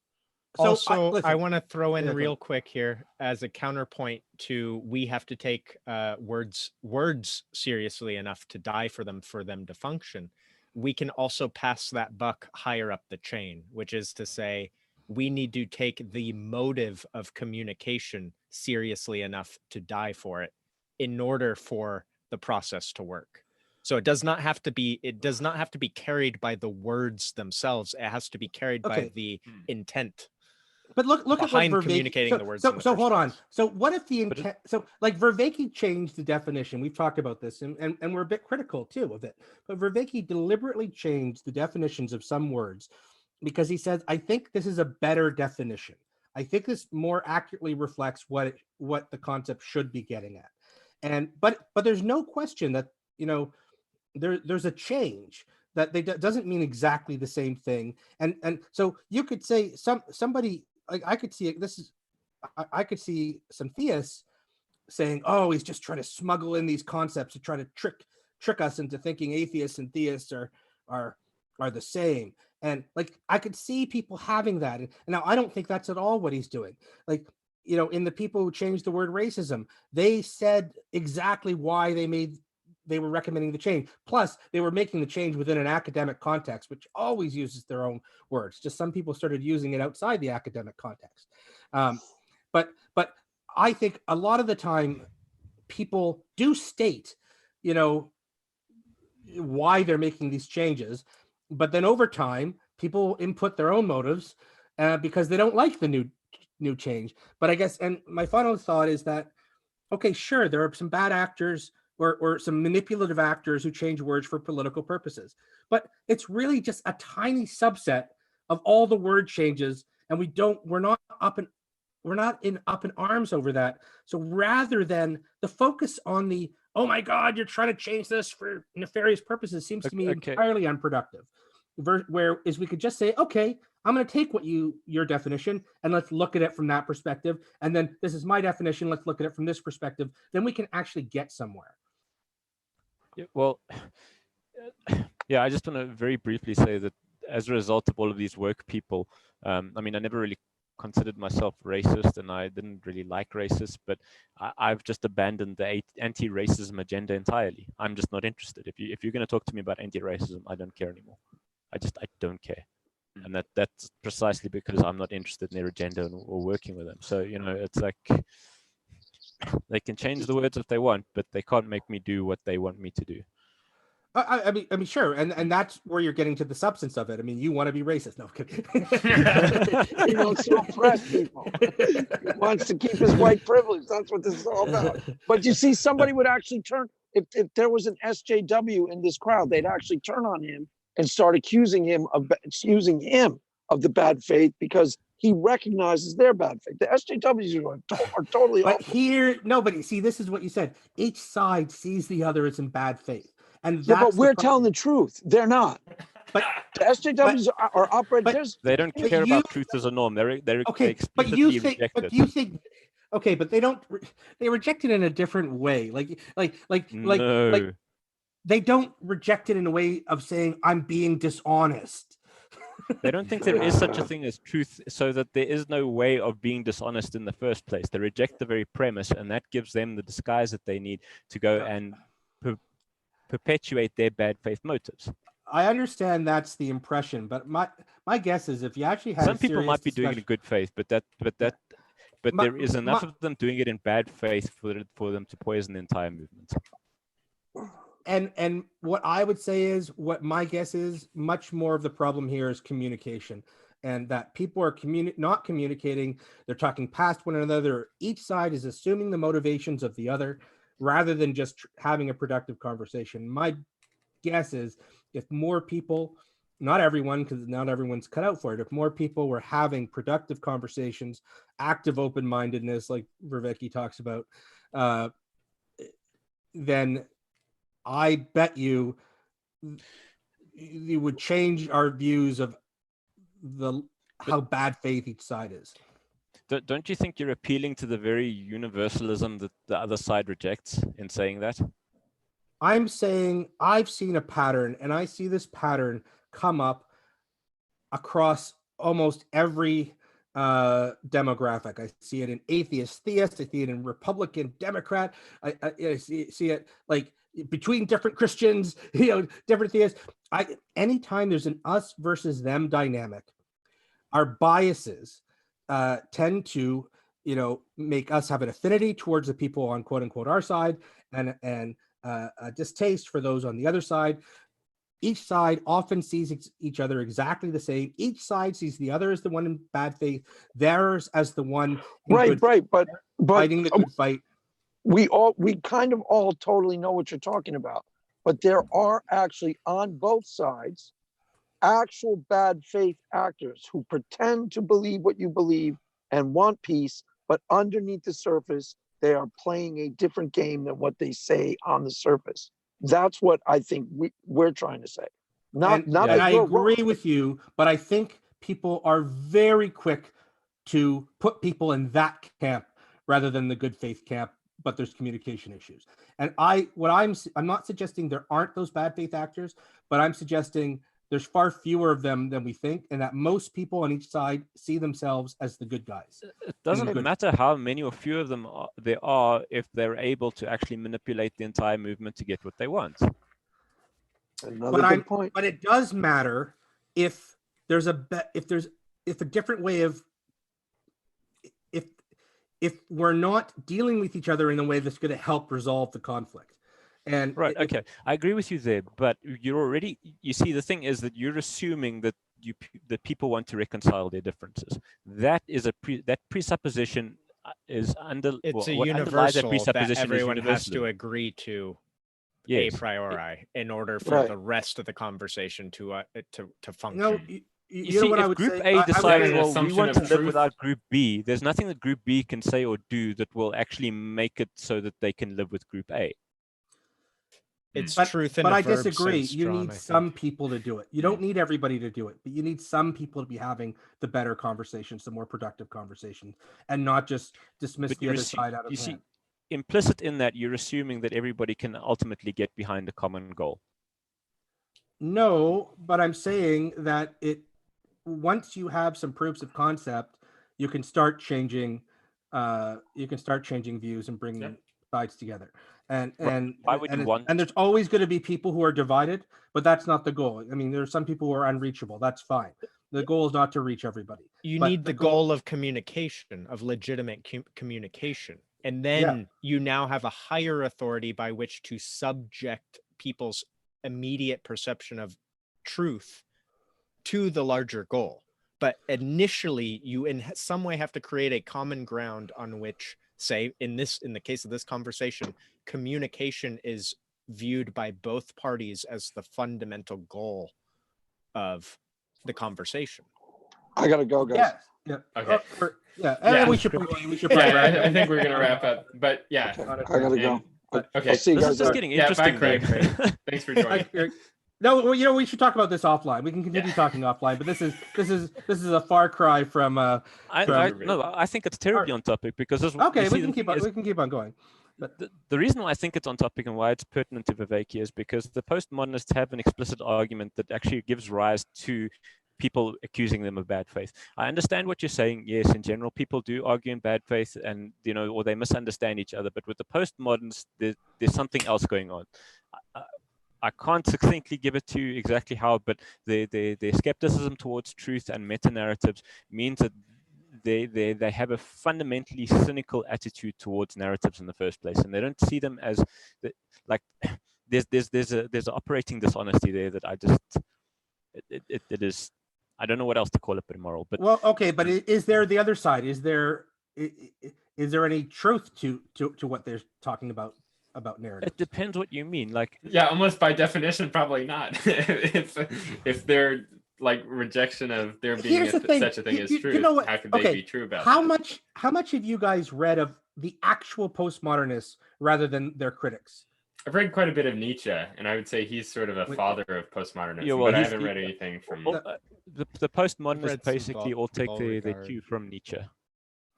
But what I'm saying is this: I hear people like Jordan Peterson, talking about the postmodernists and other people like that, and I hear like what's his Ben Shapiro, and I hear all these big conservatives, Stephen Hicks, postmodern, what is it, postmodernism, neo-Marxism, but I don't hear a lot of, other than then I hear from the protesters who are being filmed in a rage, so I hear from those, but I don't know that there are many great voices. Like, I don't know what the actual postmodernists say, other than Thaddeus Russell, but he seems to be his own person. I mean, he's a little nauseating. He's in his own. I don't think he doesn't seem to be mainstream. He seems to be just in his own world. I think where you can see postmodernism in practice quite I don't know, revoltingly. I at least know enough about Jacques Derrida's work to speak about his differential ontology and how that fundamentally destroys all possibility of meaning as it is conventionally understood. So, yeah. I was just going to say that, like, the whole, Benjamin Boyce went to Evergreen fiasco. I find it quite fascinating because it's almost like a documentary on a philosophy put into practice and being able to kind of like see it actually. Mike Pena? No, it's Mike Nania. Mike Nania, yeah. Yeah. He has a 3-part documentary too. Yeah, it's one of those. that goes into the Evergreen with Brett Weinstein and that was a particularly bad situation for sure. Sure, yeah, I would just say, at least it seems like it came about through the practice of the philosophy of postmodernism. Like, I don't know if they were in error in postmodernism at all, if that's even a thing. Well, I think it required certainly a grand narrative.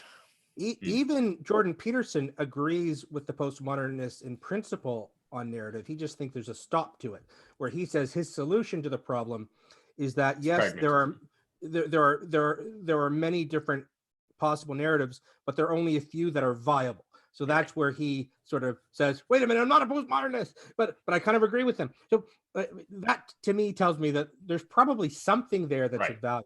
Absolutely worked. Like it is like any narrative that you put forward can be just deconstructed. Like that is possible through the use of language games or whatever you want to do. Like even Gödel sort of did that in a sense. But given that, the response can be sort of the pragmatist sort of route of like, okay, well, while it is the case that all narratives can be deconstructed, that doesn't mean that all narratives aren't false in the new way that we're going to conceive of truth. Truth now has to do with like how it can be put into practice. And so, no, it's not the case that all grand narratives are false, because some grand narratives are true in the sense of being able to be put into practice. It seems like there's a delineation between the postmodernists and what we think of as an SJW type, not to characterize it as a distinctly leftist phenomena because it exists on both sides. But in that it's actually an inversion of the original claim. It's not that all narratives are deconstructible. It's the inverse natural extension of that statement, which is that all narratives can be justified. Right? Okay, If all narratives are fundamentally arbitrary, the part they're using as a power tool is that all narratives can be justified. I'm not sure if that they were. all I can mean, be from what I heard from Thaddeus Russell, at least in his summary, I don't know that he seemed to be thinking more of that. Oh, here's the way I think of it.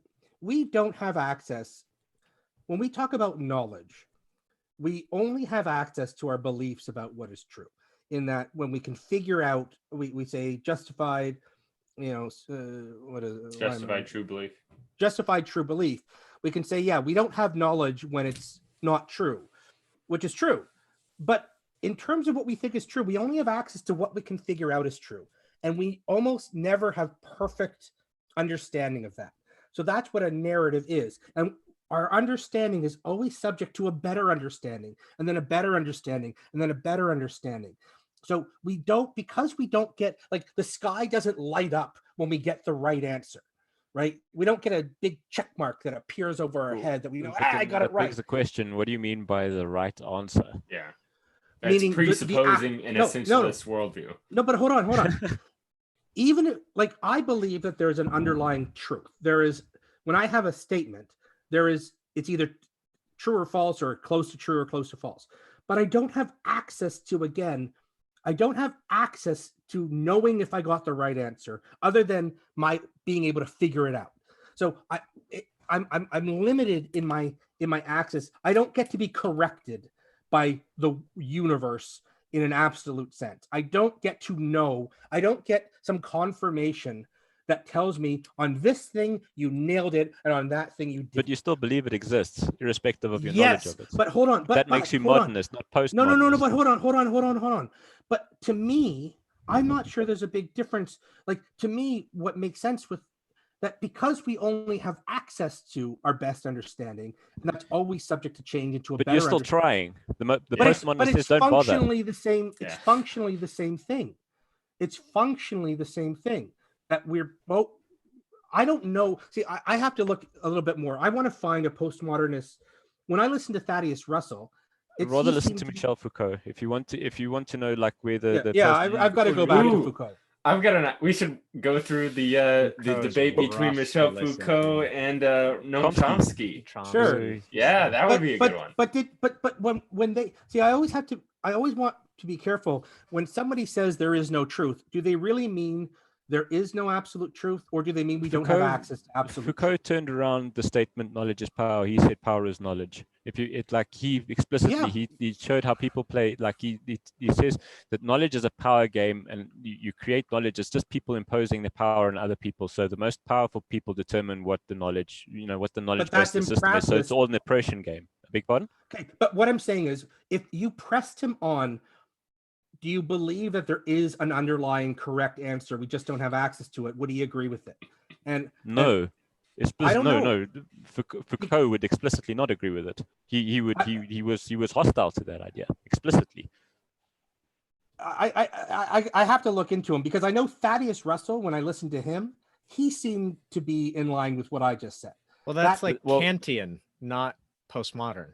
And Thaddeus, like, if you really want to get into it, you can't expect. There's no single type of postmodern that you can say, well, that's the typecast. If you actually want to be serious about the people, you have to look at their individuals on an individual level, because the grouping postmodern, there's nothing. Well, there's no essence behind it. Ironically enough. But let me ask you. Likewise, Derrida launches into Derrida, for example, launches into a long, relatively long diatribe about how to properly understand a text. We should be trusting those that have done the most research, basically, that have looked into the historical context, that have projected themselves into the historic understanding of the time, etc., etc., etc. He explicitly states this is the best way to understand what someone means, is to project yourself wholly into the being that wrote the thing you're reading. The difference, trying to right, understand the what radicalization happens when saying not only is this impossible, but that there's literally no confirmative method for distinguishing between those that were able to accomplish this. But again, you're going back to, like I said, we can't confirm. We only have access to our best understanding, and that seems to be consistent with what I said. Yes, but right, we can uphold a hierarchical system when we have an idea of a best understanding from a worst. His radicalization of that notion, which he acknowledges, which is what makes it so bizarre, is that you cannot form a hierarchical order of who has the best understanding from who does not. Okay, let me ask you. So, I'm going to put an absurd example. Do you think he would say that rain is God pissing on people, or rain is, whatever, clouds accumulating water and pressure and blah, blah, blah, blah, blah, blah? Would you're saying that he would say those are equivalent narratives? He would say so consciously, yes. I think he would not believe it in the way that, Peterson critiques an atheist. I think he would believe that the scientific narrative, he would act as if the scientific narrative was a hierarchically more true description. But I think that he would also give you the argument from his conscious mind that you cannot tell the two apart outside of their function to exert a power game. Except you just said he would believe the scientific one more. Like, why would he believe the scientific one more? Yeah, I'm saying he's dishonest. Well, or it may be, from what I understand, Derrida, I haven't read it myself, but I understand Derrida is really hard to understand. I'm saying they're liars, is my criticism there. Or are you open to the fact that maybe your understanding is a little different than his? I don't know the answer, but I just want people people are very quick to say, oh, they're liars, rather than, oh, maybe I've misunderstood something. No, I think they're literally dishonest with how they actually interpret the world. I think that's the only way you can legitimately sustain a postmodern worldview. Well, I would go deeper than that. I would say that the only way to really, like, a postmodernist can only say nothing in good faith. What is that? The whole Wittgensteinian kind of maxim? Yeah.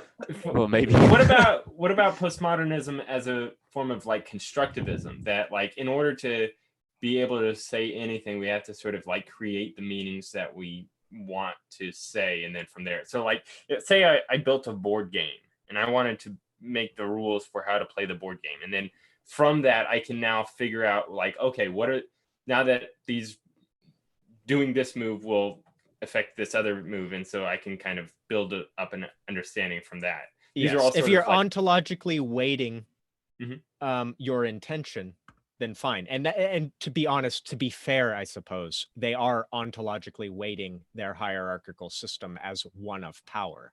I think it's just that ontological weighting that they're disclaiming does not actually line up necessarily with the conclusions they reach. No, well, if everything is a power game, why is oppression a problem in the first place? Explain that to me. Because power's evil. So why are they playing a power game? Because the people with power are evil, and they have power, and they're using it to oppress those without power. So the postmodernists are the evil oppressors here. Is that what you're saying? If they have power, I guess, yeah, they kind of have to be. But you see, like how does the true? I don't understand how the postmodernist is supposed to sustain their position. It's utter hypocrisy from top to bottom. Yeah. I'm just reading. Okay, so I've just pulled up some random article, Truth in Postmodernism. Some guy called Dan M.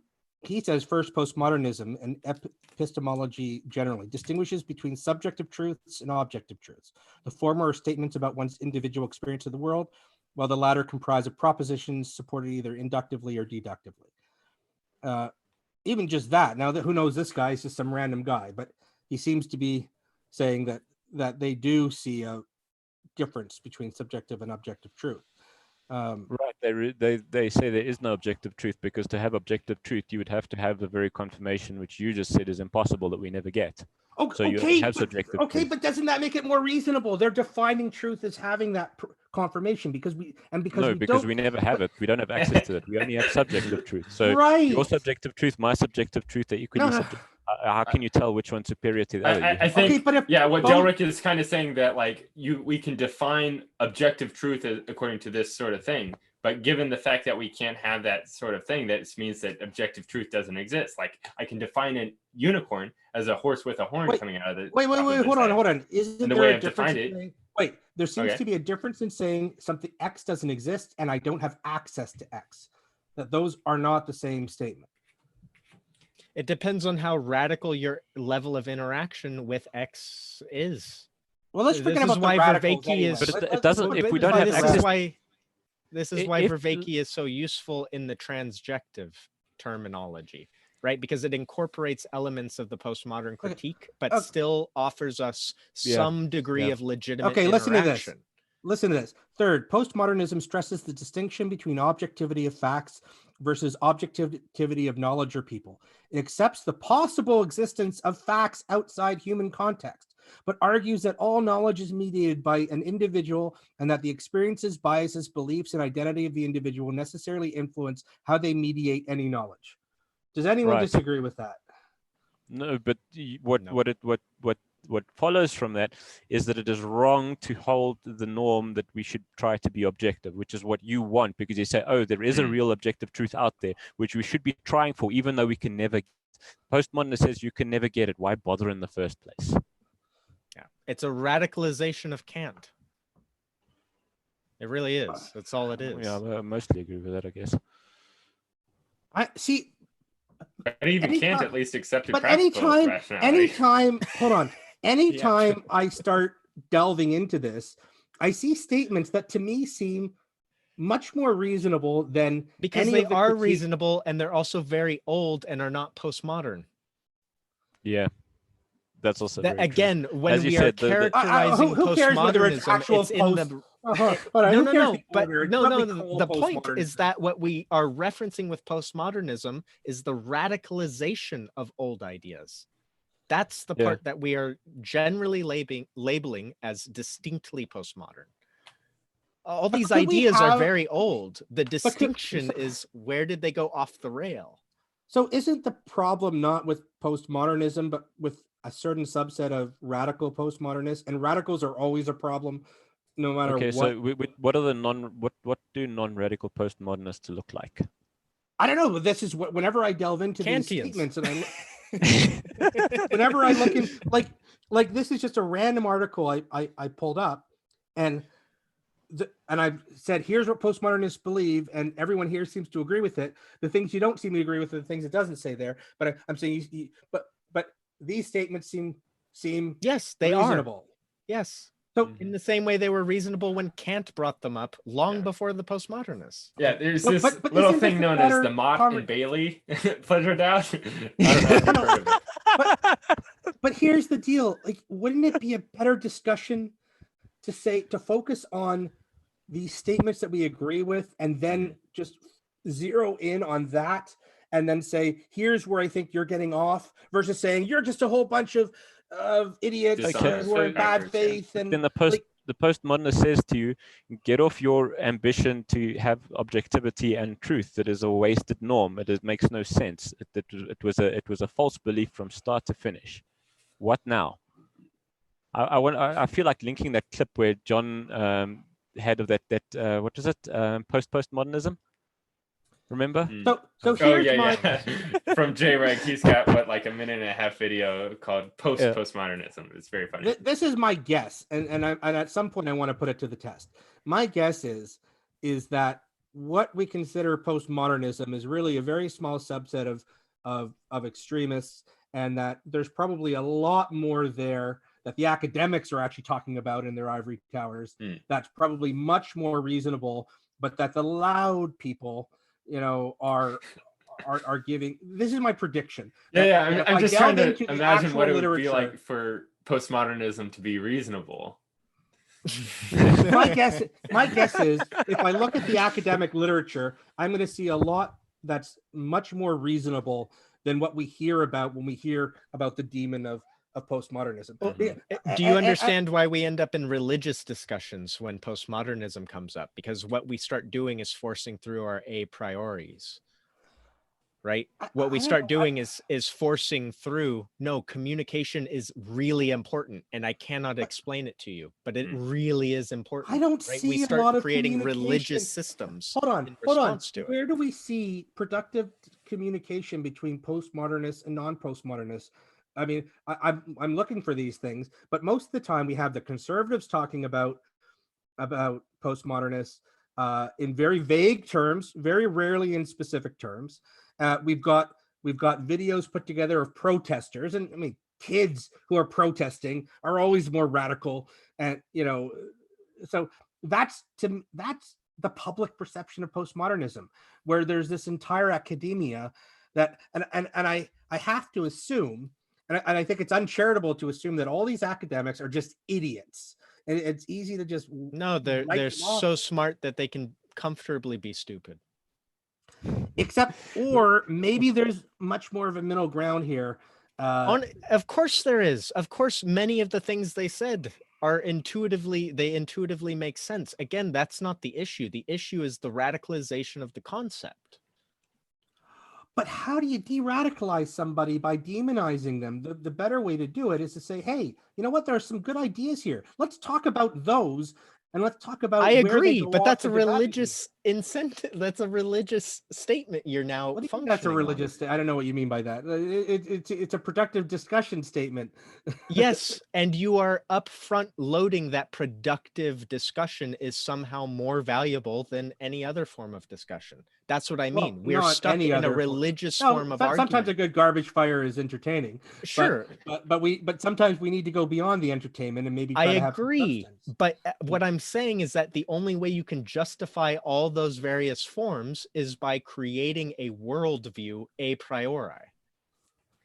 And now you might be able to justify it on a pragmatic basis, right? That's why most of our current world, Peterson, for example, who wants to fashion himself a modernist, is actually functioning on pragmatic basis because we don't have another tool available to us. I mean, I am somewhat of a pragmatist. Yeah, and I think it's a great strategy, but it also has its limitations. Eventually, everything has to deal with limitations. Certainly, but I'm saying eventually you have to deal with the fundamentally, for lack of a better word, religious a priori statements. And we do not have justifications for them. I'm talking about where it gets back to Viveki because wait, hold on. I'm not talking about any a priori statements. I'm talking about let's just evaluate the actual tenets in their own according to what right. value system? According to what? Yes, exactly. We just did it. We just looked at a few random statements. Yes, that's because we largely agree about our a priori framework. For example, we all, by having this discussion in the first place, think that healthy, constructive conversation is a good a priori. Well, this is an interesting point. Hang on. Yeah, go ahead. You seem to be you seem to be operating under the premise that the facts determine the values, and I don't think that Nick and I agree with that. Because it doesn't matter. We were agreeing on what the facts are with regards to what the postmodern premises are, not what the value of the facts are. And that's where the differences come in. Well, honestly, to me, it seems like you were sort of buying into a certain narrative that's been told about postmodernists. And it may be true. Like I could be wrong here. And maybe postmodernists really are completely out to lunch. But what I also see are people with certain agendas who have public personas where it sort of helps them to paint postmodernists in a certain light. And Peterson is very famous. That's always wholeheartedly agree with you that demonization of the postmodernists is not only ineffective but impossible. I think their critiques are accurate. I do not agree with their conclusions, so I'm going to argue against their conclusions. I find great value in the aspects of the philosophy that have to do with observation. But again, that brings into question, what are they observing and what are they... But hold on. I just want to pause. Observation in the first place. Look how much more positive that is versus where we started, which they're all in bad faith. I didn't say all are in bad faith. Well, there was a general consensus, it seemed, Yes, many that's- people on both sides, both modernists, postmodernists, anyone else will use ambiguity as a manipulation tool. Well, all the sides except my side. Yeah, I mean, Yeah, all sides except my side. I'm I pretty I postmodernist consciously, myself. this is why I argue for a cultic world. I realize I cannot escape that problem either. And so I am stuck in some sense propagandizing from an arbitrary basis. Yeah, Wait, Well, don't lead the with thing that, is- Nick. no, but I No. you agree with almost Nick sound like there. a post- in this aren't That you sense, was our sounding like first a conversation, postmodernist? John. yes, Isn't but what this you is what just said I was. completely postmodernist, Nick? But that's what I was trying to say. Nick kind of like he's jumped to the finish line again, stealing my thunder. But in many senses, I would consider myself very postmodernist because I don't. buy- Now my head just exploded. But this, you see, this gets back to the Nietzschean critique because he says, "I fear we will not be rid of God while we still believe in grammar." And here I am speaking to you. So I understand like there's a real contradiction within me as I try to make sense of how I can articulate myself in good faith, given that I don't have faith in all of these structures that underpinned making sense of words in the first place, as Nietzsche articulated. And there is, like, as Nick said, the criticism of the postmodernist launch against modernism is in very many senses valid. I don't disagree. Where I disagree with the postmodernists is that I still feel that you need a constructive way of going about things, and it is inappropriate to orient yourself like your power systems towards a destructive purpose. Well, And the Yes, post- and I would agree. The deconstruction is not constructive. And I would say that's why I regard myself as fundamentally religious. Right. I like Derrida. You know, he.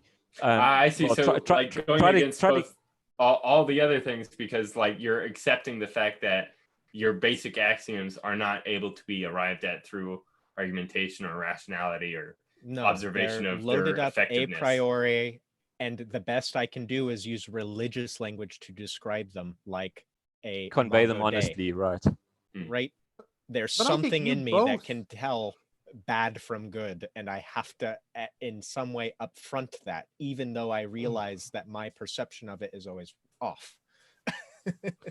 But you guys have both now. I mean, and I'm happy about this. I think this has been very productive. We got. I didn't expect to get to where we You have are. to realize You- most of my comments have been defending postmodernists. Like when I talk in comments and things like that, I'm only displaying this side in contrast to the arguments you're putting forth. But don't we see the cancer of the bad faith claim? Once you go bad faith, it shuts down all the rest of the discussion because suddenly it's about good people versus bad people. But if it's true, it's true.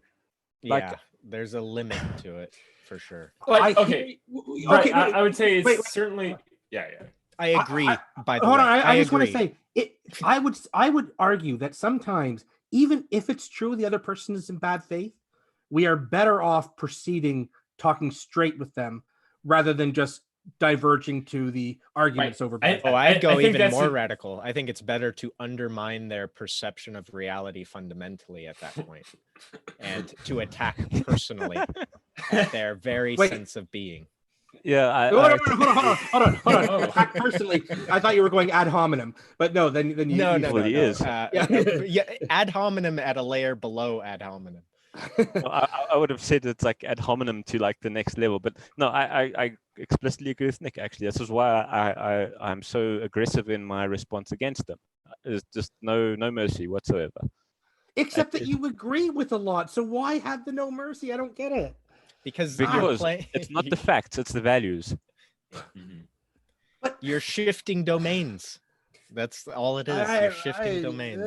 The way that I was kind of understanding you guys is like, it's better to decry the boogeyman of postmodernism here among friends, because it gives a warning to us in our correspondence with postmodernists. Yes. But now, and I was gonna think that like, okay, but when actually interacting with them person to person, it is better to sort of assume a good faith aspect to them. But Nick, it almost seems like you want to like insult their mother when you go up against them. Oh no, their relationship with their mother specifically.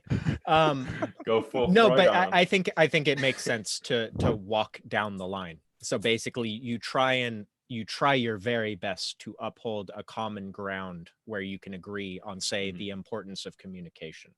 As these tools and these points of agreement continue to fail, you do default to the most basic. Yeah, I mean, obviously, in a real life situation, you know, it would depend on the individual. You don't assume everybody that is talking to you in bad faith, even if in general, you know, you have the belief that you will be presented with bad faith. And I wanted to bring up something you had said, Delric, that you kind of commented or forlorn about the fact that you rely upon words having some sort of like real meaning behind them, but you've lost the faith in the fact that they can have that meaning. I noticed that, I don't know, at least pragmatically, you're exhibiting a certain amount of faith through your application of words with the assumption of truth and meaning behind them as well. It's just the fact that is sort of the problem that we don't have this. We don't have the, I guess, ontological framework in which our pragmatics and what we're like forced to live within can actually map to our understanding. Well, that was phrased really poorly. So sorry about that. Well, I would say is that in the big picture, the meaning crisis is fundamentally that these word structures are collapsing now, so that we can no longer express ourselves in bad faith. It's the mismatch, and now all of these power institutions, you see, the communication breaks down, and so you start to feel isolated and alienated because you're trapped in a world on your own, and you're unable to actually your words don't help you to escape that. So you're trapped within yourself, and even though you're forced to speak, you know, the circumstances forced you into this bad faith performance. You're alienated from it. Wait, you don't. Hold on. I wonder if this is just like we define bad faith the same way. Like when I say bad faith, I mean deliberate attempt to deceive. Is that how you mean bad faith? Yeah, like you say one thing but mean something else. Yeah. This is I was referencing Sartre's bad faith. Like his existentialist. He had specific ideas of bad faith. I don't mean the colloquial everyday bad faith that I was using earlier. Sorry about that. Okay. Yeah, I can see where you got confused. Did I clear it up? Well, I don't know what definition is. Yeah. Okay. So he wrote a whole story about how people, you know, they no longer. I'm a bit fuzzy on the details now. I'll look it up for you if you want. But he basically articulated as part of existentialism, and part of his argument that existence precedes essence. He was because he was kind of postmodernist, but he had the argument that the people, or like his assault against modernism was the observation that people were acting in bad faith. They were acting out these things that they didn't really believe, just performing a role because they were forced to by circumstances, or, you know, and it was, but nevertheless, they felt alienated. They felt like they didn't belong because of it.